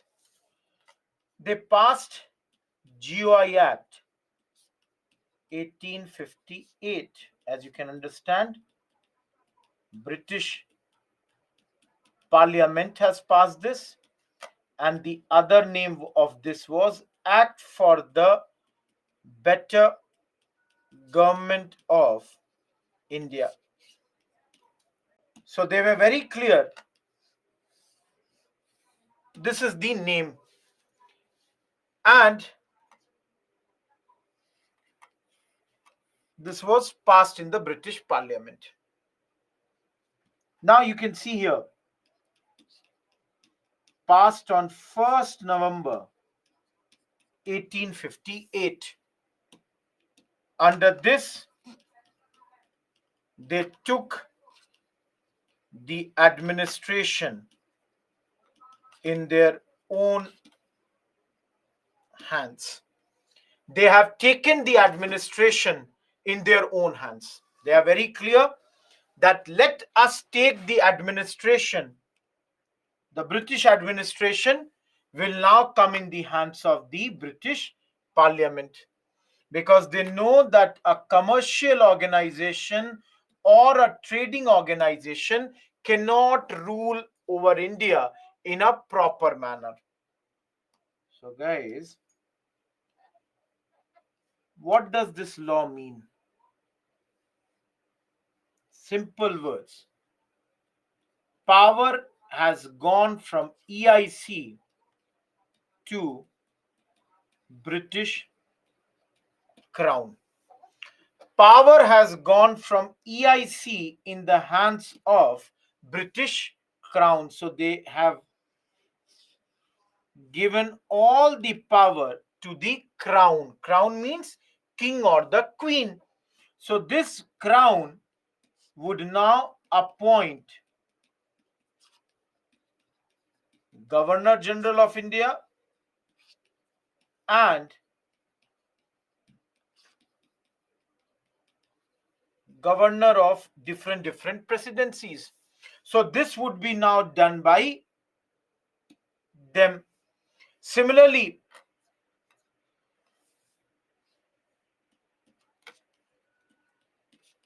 Governor General was also given another title known as Viceroy. All of you remember, at that moment, Governor General of India was Canning. So Canning, who was the Governor General, will now also be called Viceroy of India. So same man has got two different, titles. He will be called Governor General. He will be only called the Viceroy also. So all of you think about this. Why same person having two roles? So whenever he will perform any legislative work, he will be called Governor General. Whenever he will be performing any executive work, he will be known as Viceroy. So basically, Viceroy means, in simple words, Crown's personal representative. They are called Crown's personal representative. That is, wherever the Crown does not come or is not present.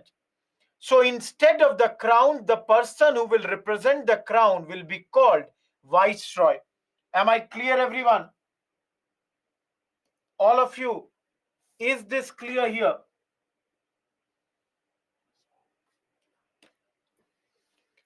Now under this, Victoria, she made a proclamation. Guys, proclamation means announcement. Four major things in her announcement. Each one of you, please notice this. Number one, no state would be annexed. All of you, why would she say so? Each one of you, why would Victoria say that no state would be annexed? What would be the reason behind that?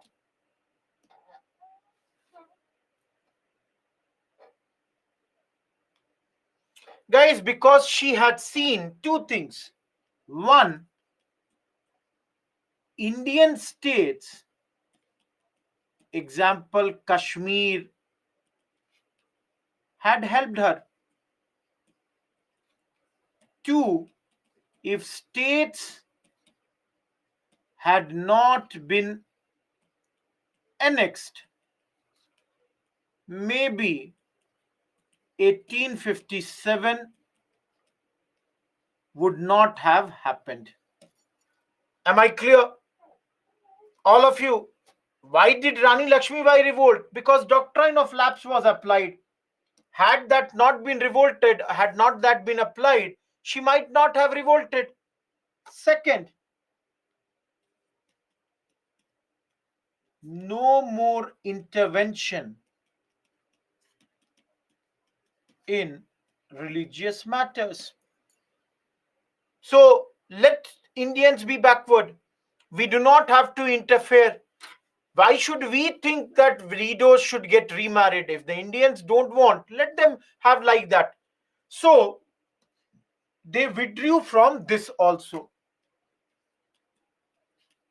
No religious conversion by force. So they made it very, very clear.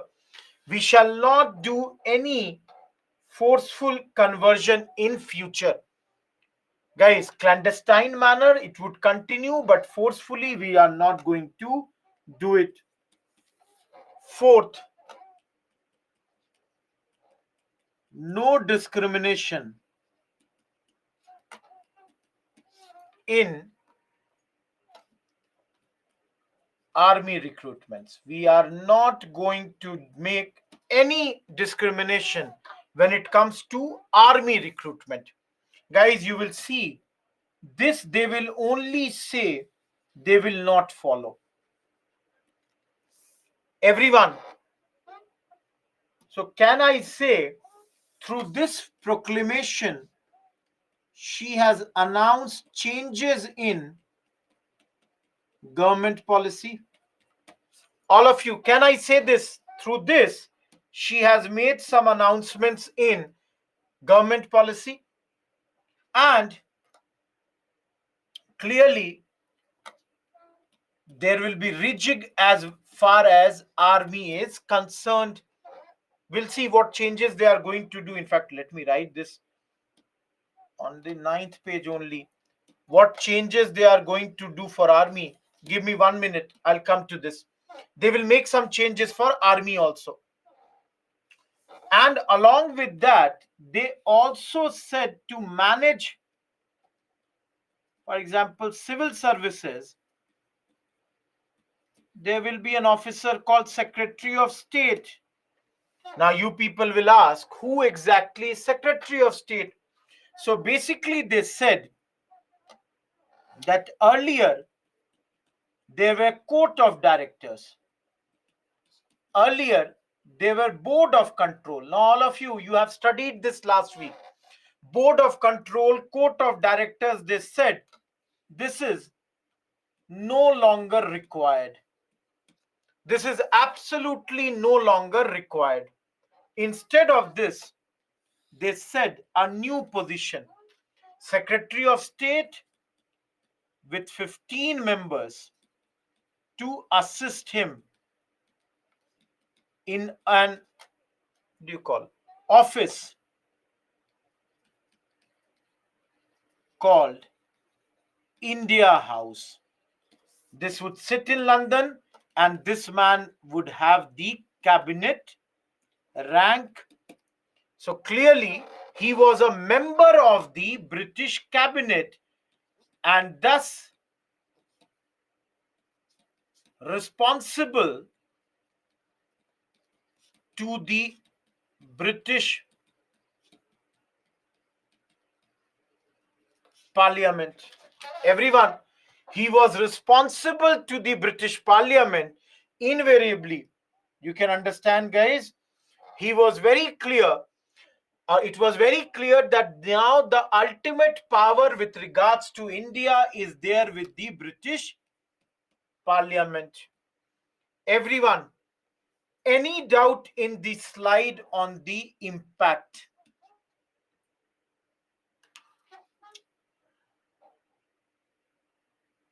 Because Ankur, please understand, EIC will only be a trading organization now. So why would they need board of control or court of directors? Think about this. Do they need it? We have already studied, Priyanshu, that last week. 1784 Pitt's India Act. Think about this. We have studied board of control. The dual rule that we have studied last week. Everyone, please understand. Please attend all the classes. Things are interlinked. All of you, can you see which act are we studying today? No, Dhruv. He will be a British. Everyone, do you all recall or not? Before this regulating act, Pitt's India Act, the 4 Charter Acts, and today we are studying Government of India Act 58. So can you see the Constitution chapter is moving in this direction? Everyone,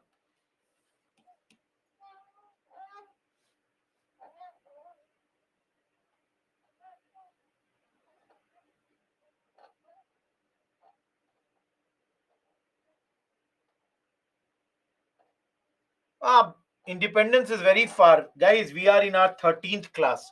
We have 29 classes. So 16 more classes, out of which the last 3.5 will be on post-independence. So still, we are 12, 13 classes away from independence. But yes, one thing is very clear. Day after tomorrow, we will start Congress. So many of you, how many of you are attending your first class today? Anyone in this class who is attending their first class today?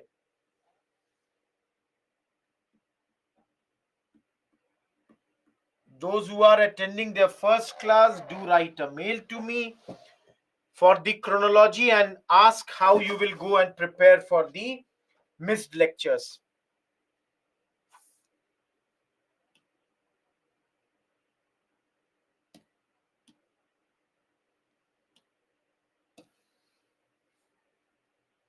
Viresh, I have already replied to you. I think, Viresh, I have already given you a lot of replies on mail. Okay, everyone. Changes in army. They are saying we will not do any discrimination when it comes to army, but they continue to do it. Proportion of Europeans to Indians in the army was now fixed. That is, in Bengal, 1:2, in Madras and Bombay, 2:5. All of you make it same. That is 5:10, 4:10. That means in Bengal, for every 10 Indian soldiers, there would be 5 British. Whereas in Madras and Bombay, for every 10 Indian soldiers, there would be 4 British soldiers. So clearly, everyone, you can see here, what this is doing is, this is clearly saying or showing that Bengal, the number of British soldiers had been increased at this point of time. Moving ahead, sensitive posts, they would still be under British only or Europeans. Similarly, caste-based battalions were raised now. Everyone, we studied today also now these caste regiments, Gurkha regiment, Sikh regiment. So such regiments were now started to be raised. Newspapers, journals, they were prevented from reaching the soldiers, from reaching the battalions. They were prevented at this point of time. It was not allowed that they should get these papers. Of course, Indians would not get higher jobs. Higher senior positions were reserved for the British only at this point of time. Everyone, am I clear here?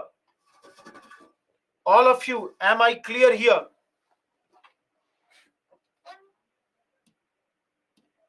No, guys.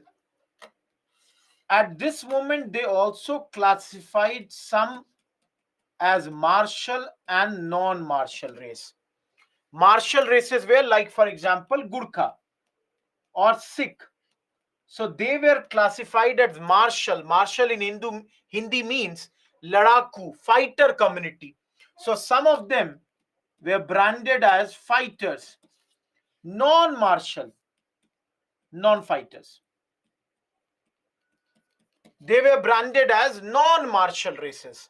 So they clearly distinguished between two, one being your martial and another being your non-martial. Am I clear, everyone?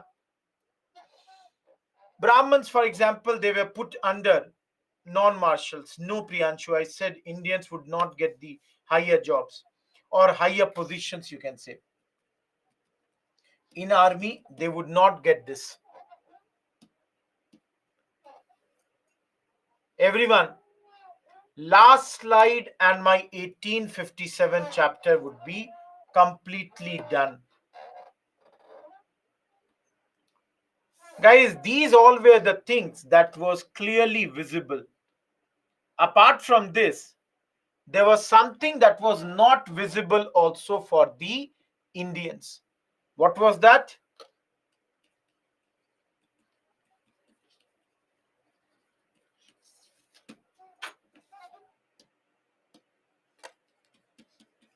After this, divide and rule was started. The British began the divide and rule at this point. Ankur, I have clearly written it under the martial. Why are you bringing it under non-martial? Guys, because they understood that the Hindus and Muslims, if they remain united, it will hurt them. Similarly, new era of economic exploitation happened, which we studied. The financial phase would start very, very soon under the British. Yes, see, divide and rule will later lead to partition. After 90 years, that is true. So that Priyanshu, people do not know what is happening in the world.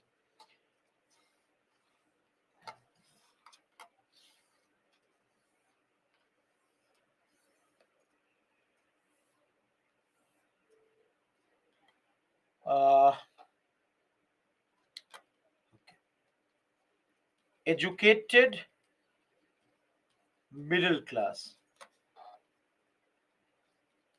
landlord, native princes. Before 1857, after 1857. So guys, before 1857, the British supported educated middle class. After 1857, they did not like. Native landlords before 1857 they did not support. After 1857 they supported them. All of you, is this table clear to you or not?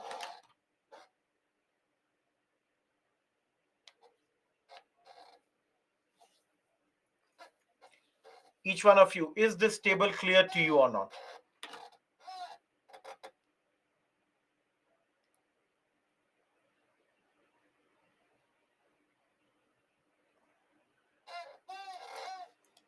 All of you, before 1857, think about Raja Ram Mohan Roy, Ishwar Chandra Vidyasagar.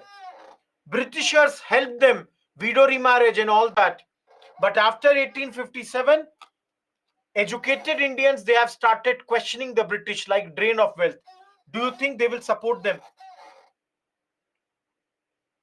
Similarly, before 1857, the British were having the policies like doctrine of lapse against the landlords and the native princes because they thought the Indian rulers they do mismanagement. After 1857, no such thing is there. They have become friends. That's why you can see there is being promised no state would be annexed. As long as you remain under us, we are not going to annex you. Everyone, am I clear here? Each one of you, am I clear with this?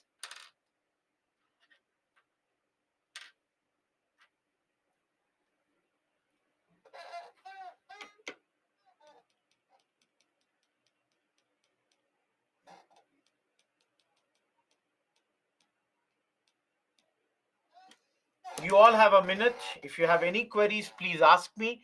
Otherwise, the chapter of 1857 is done.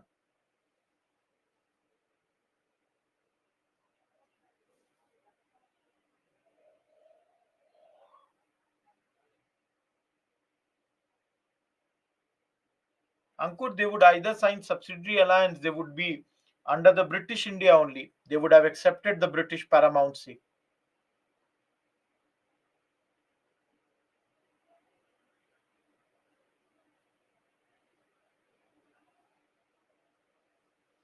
Gurkhas are a, you know,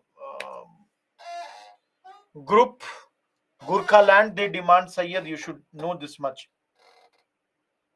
Vinod, we have already studied the financial phase of capitalism. Done, guys.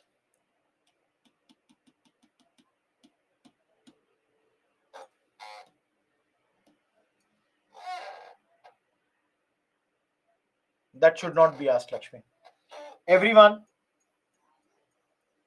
entering our new chapter, our 13th module.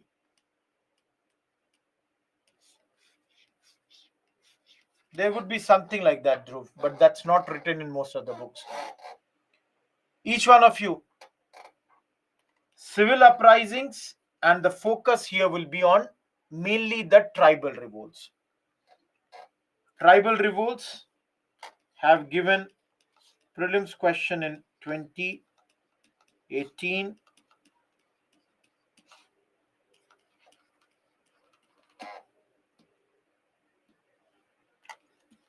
Prelims, mains. Tribal revolts alone have given this many questions in the last few years. Now, each one of you, please understand, civil uprisings, if you see here, can be divided under different groups. Or rather, if I say it better, I can tell you that the uprisings can be divided under different categories.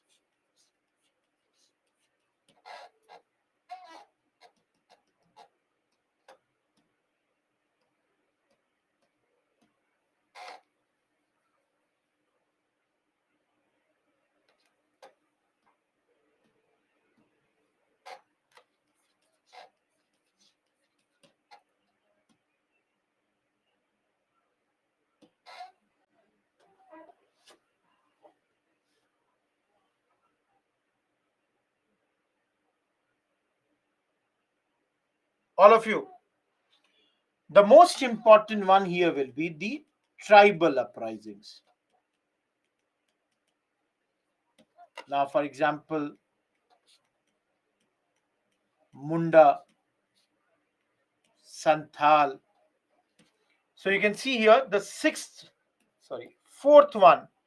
All these uprisings, they are example of the tribal uprisings. And this is the most important part of our chapter. We'll have another one, that's your military revolts.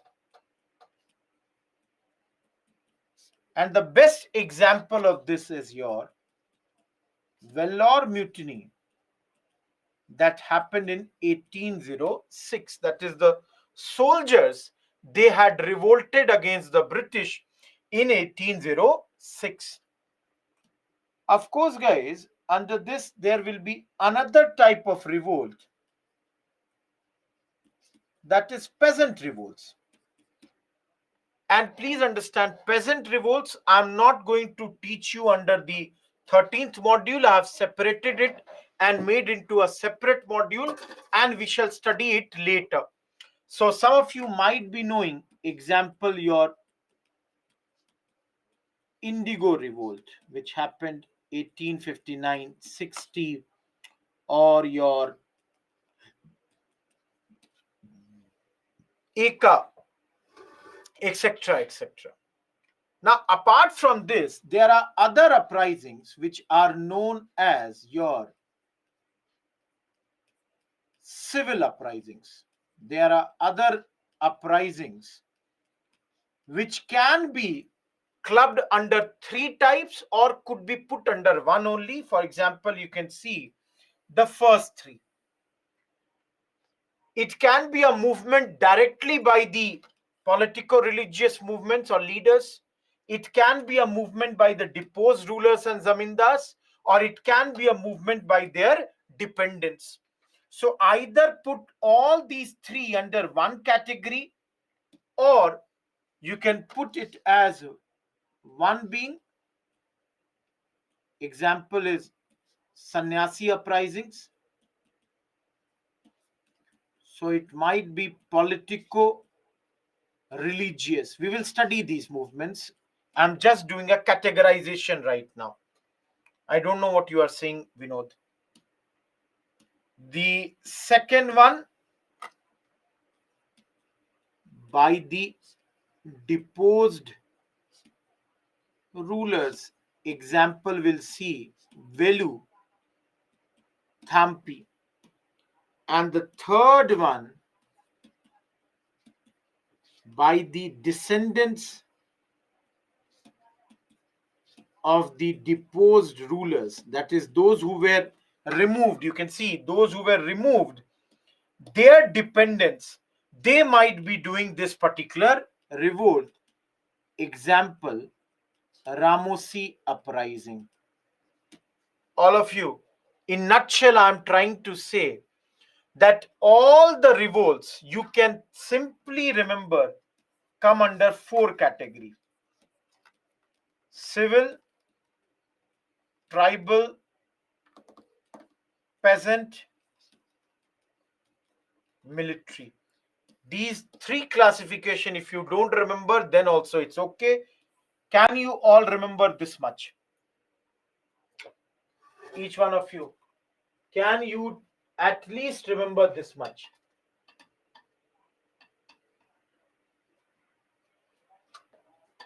Am I clear till here? All of you, am I clear till this point?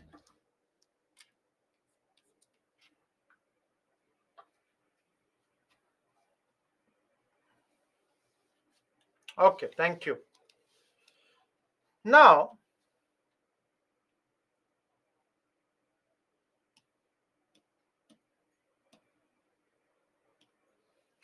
tell me everyone, if I tell you that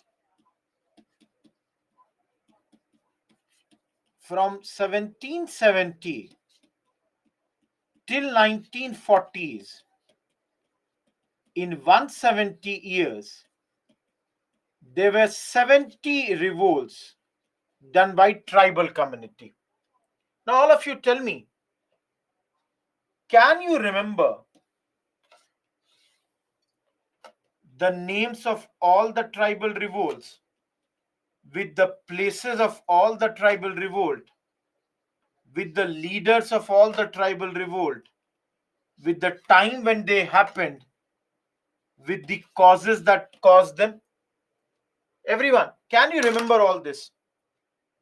If anyone can do it, I will say it's a waste of time. Don't you think?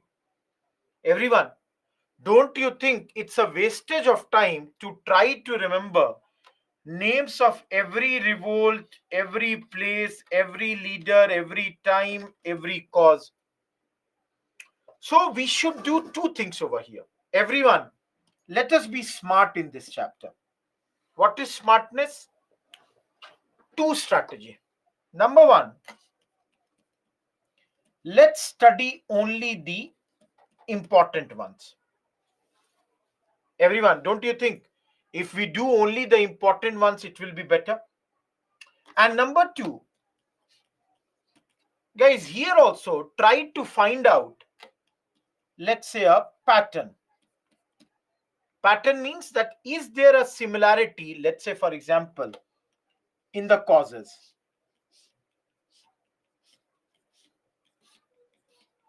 All of you. So please, for some minutes, observe something. I'm not teaching you anything.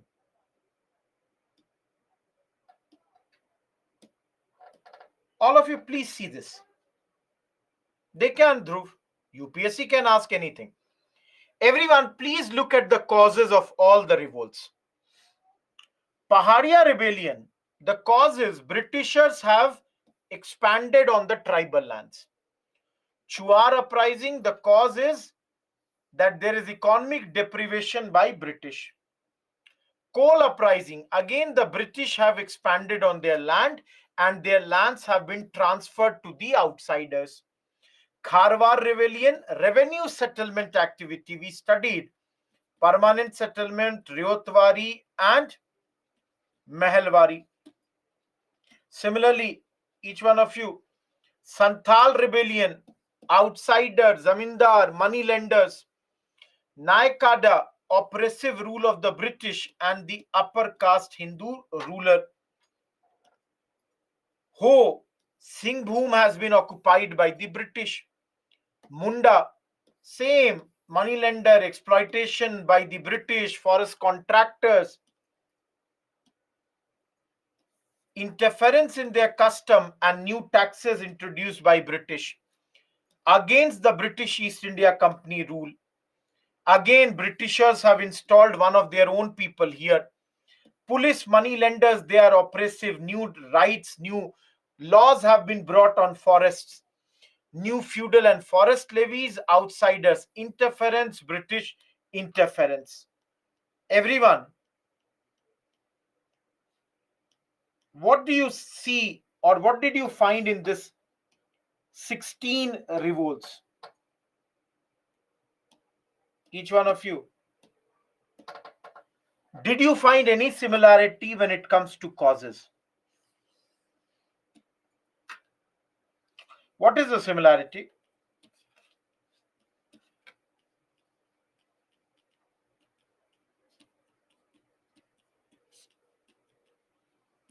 Everyone, do you agree the similarity is British interference? All of you, tell me.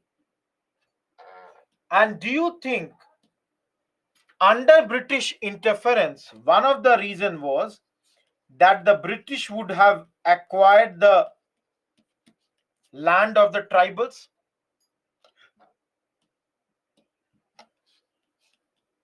New taxes were imposed.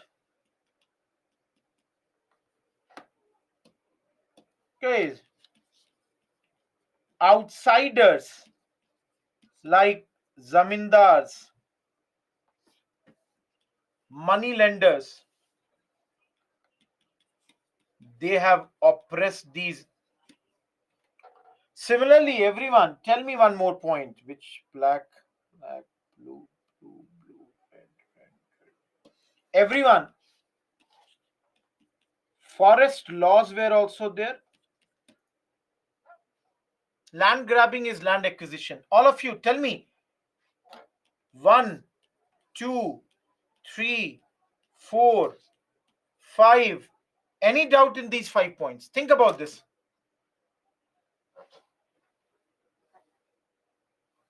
All of you. No, see, those who are asking, guys, why did the British bring forest acts? Think about this, guys. British needed wood for their railways and the ships. So what they did was they said these forests are reserve forests. Isn't it? Everyone.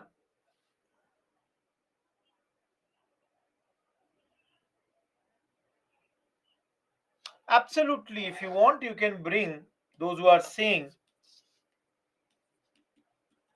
interference in tribal culture was 1 point. I can bring that also if you are saying. Let me write the 6th point. Role of Christian missionaries. That was also a point here.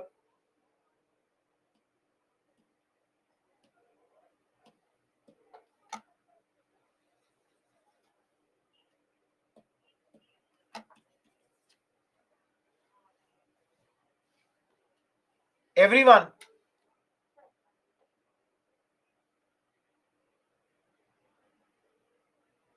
I don't know, Vinod, if there was a ban on that. Lakshmi, you will have to do it from the recorded session.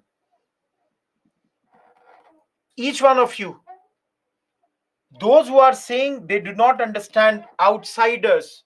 For example, take Rohit Kumar as an outsider. Rohit Kumar is a zamindar, came in tribal areas. Now a tribal wanted 5 rupee loan from me. I gave him the 5 rupee loan, but by dubious ways, I took his land. All of you, don't you think tribals would hate me? Everyone, don't you think tribals would hate me? Guys, outsiders, they were referred as Dikus. All the outsiders, they were referred as Dikus. But all outsiders, remember everyone, were not enemies. All the outsiders are not enemies. For example, if you take an example of which state, what example would you like to take? Okay, let's say a washerman, or let's say a carpenter. Everyone, a washerman or a carpenter is not the enemy of the tribal people. He is there because he is helping the tribal economy. So they don't have problems with these people. They have problem with these types of people. I said na, interference in tribal culture, Gaurav. The Britishers were trying to change their culture. For example, Christian missionaries. Dhruv, they will not take wood to there. They will make the railways here only. No, Gaurav, I said no. They have banned forests, means tribals could not enter forests without paying taxes. Everyone, am I clear?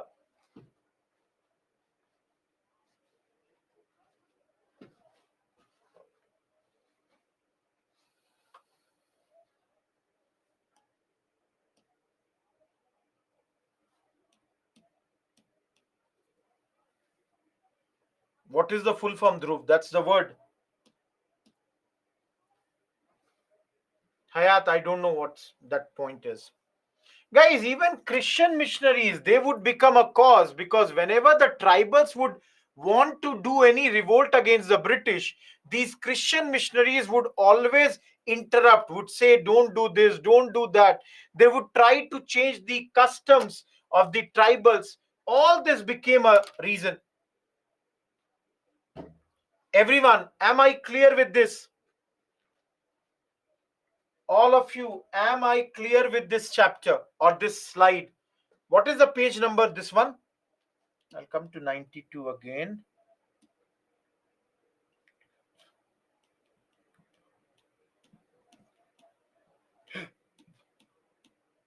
92, 9th, 10th.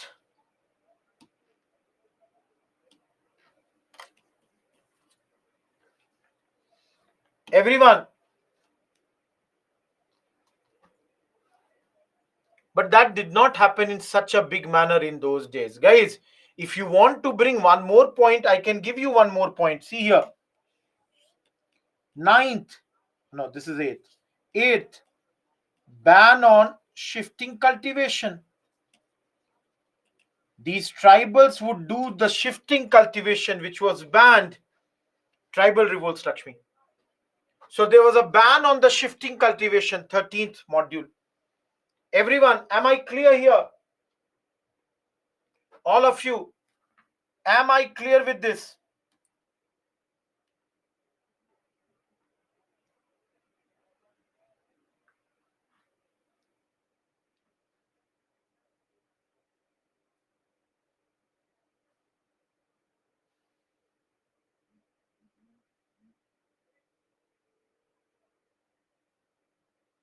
Any other doubt? Everyone.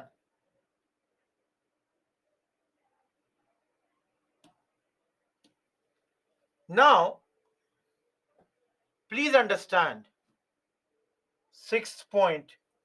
Christian missionaries. Tanveer, I said, na, these Christian missionaries were mostly European people, came from the British background. So many times when the tribals would try to do a revolt against them, these Britishers would try to stop these revolts. So the tribals would become angry on them and would invariably want to participate in these revolts. Vinod, what problem? Now, everyone, see here. Will you remember the years?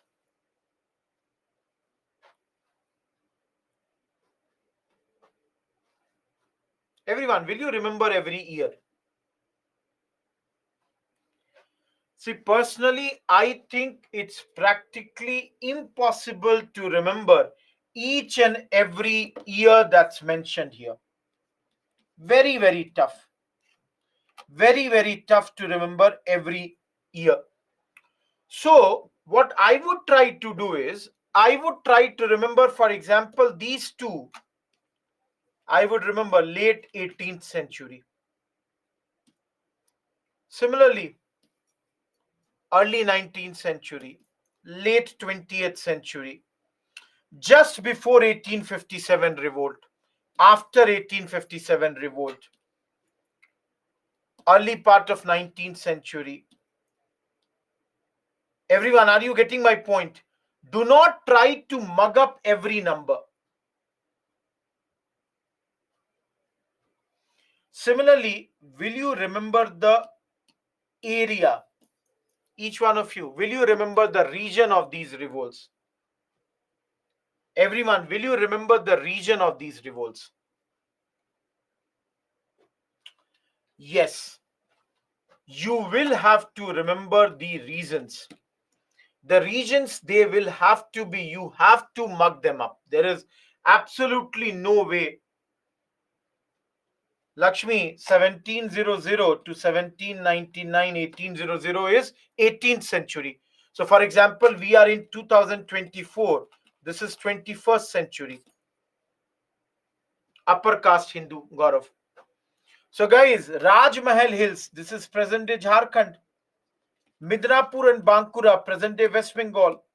Similarly, Chota Nagpur Plateau, again the areas of present day Jharkhand. Kharwar Rebellion, Bihar. Similarly, you can see Santhal Rebellion, Jharkhand. Naikada, MP and Gujarat. Similarly, if you see here, Ho Uprising, Singh Boom, Chota Nagpur, Munda, Chota Nagpur region. So you will have to remember the areas Am I clear here? Tomorrow I will do the which are the more important ones. Last topic, and just understand one point, guys. Everyone,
each one of you, these are the tribal belts of our country. So if you see, we have tribals in the northeastern part of our country.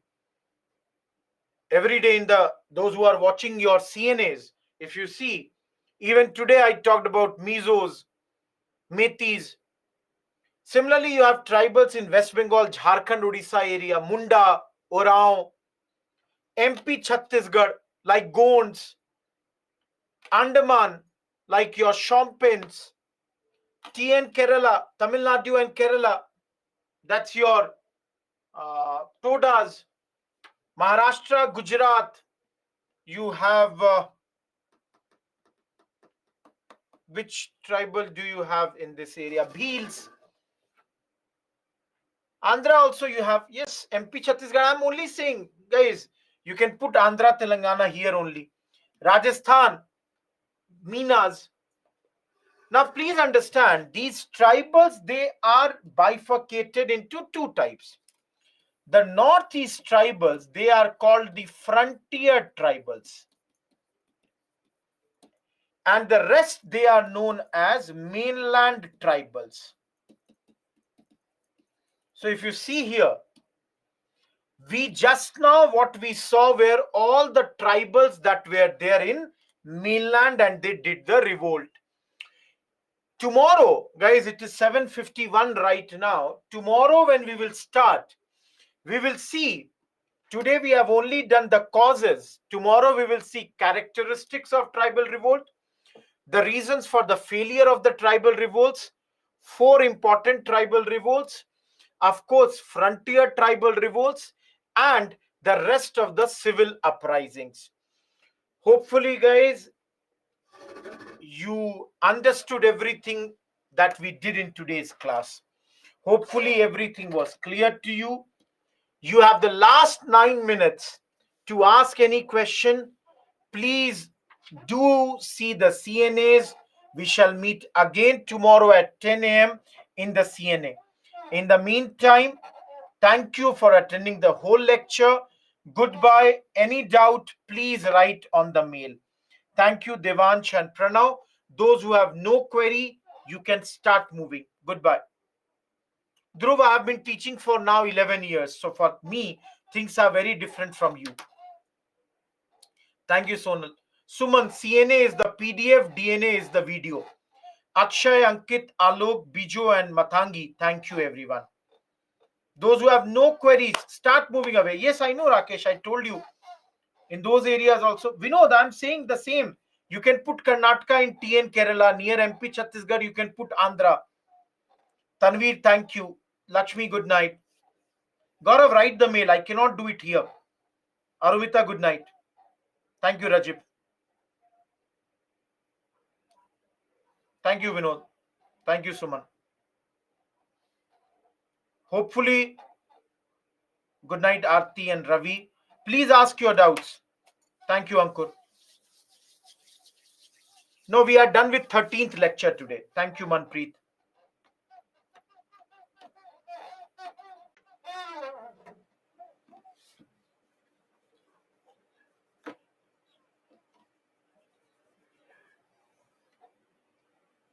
Bemi, write the mail. I'll look into this.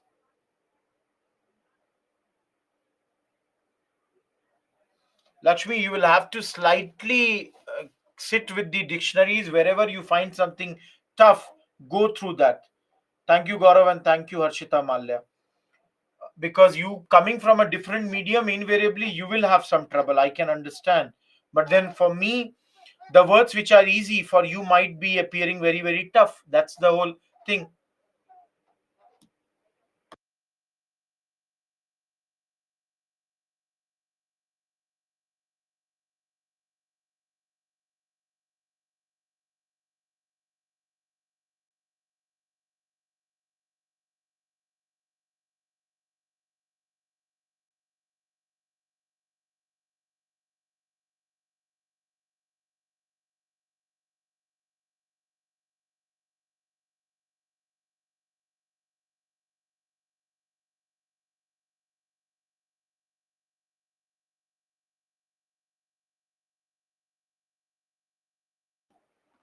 Gaurav, we might be starting. Write a mail. We'll look into your this concern. Thank you, Harshita. Thank you, Pooja.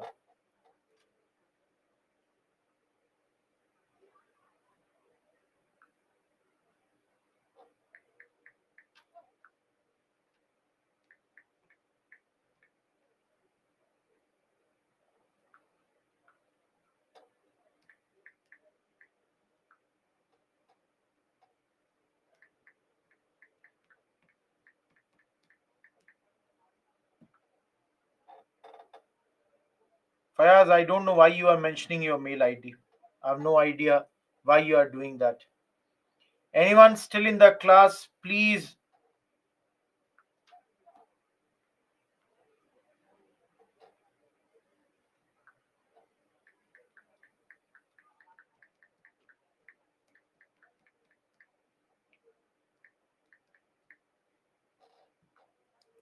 Thank you, Daipen.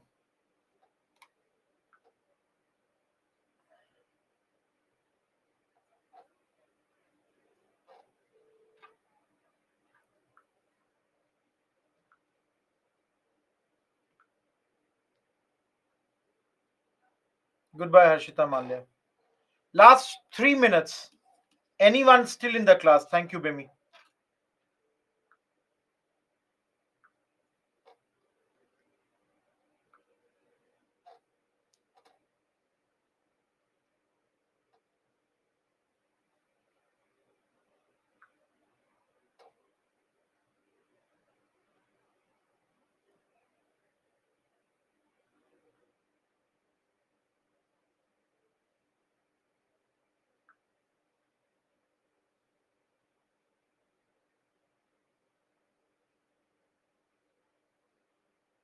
Vaibhavi, it depends on how much time do you have.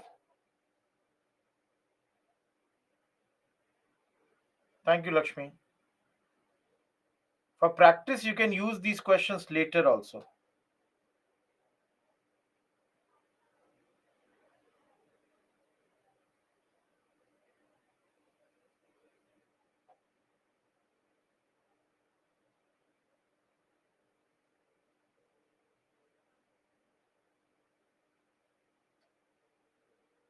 Daipen, I'm not sure.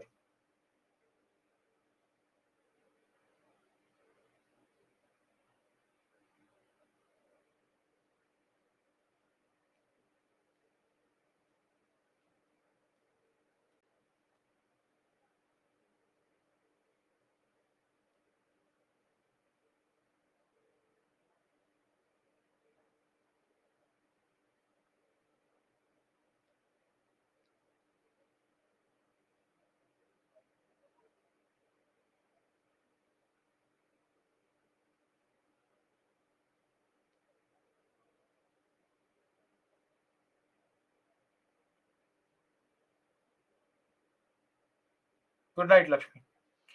Guys, if there is no other query, I don't think there is anyone in the class. I'll wrap up the class. 1 minute more, I'll wrap up the class.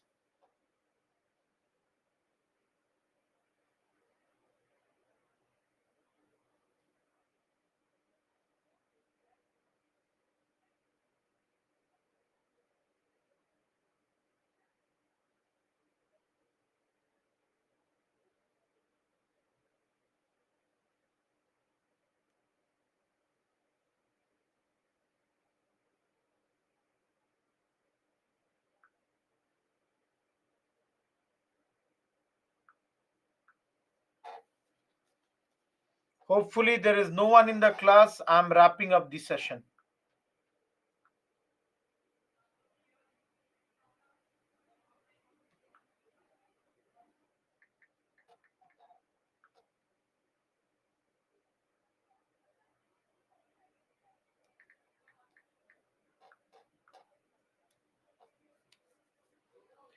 Done, everyone. Let's meet tomorrow again. Goodbye.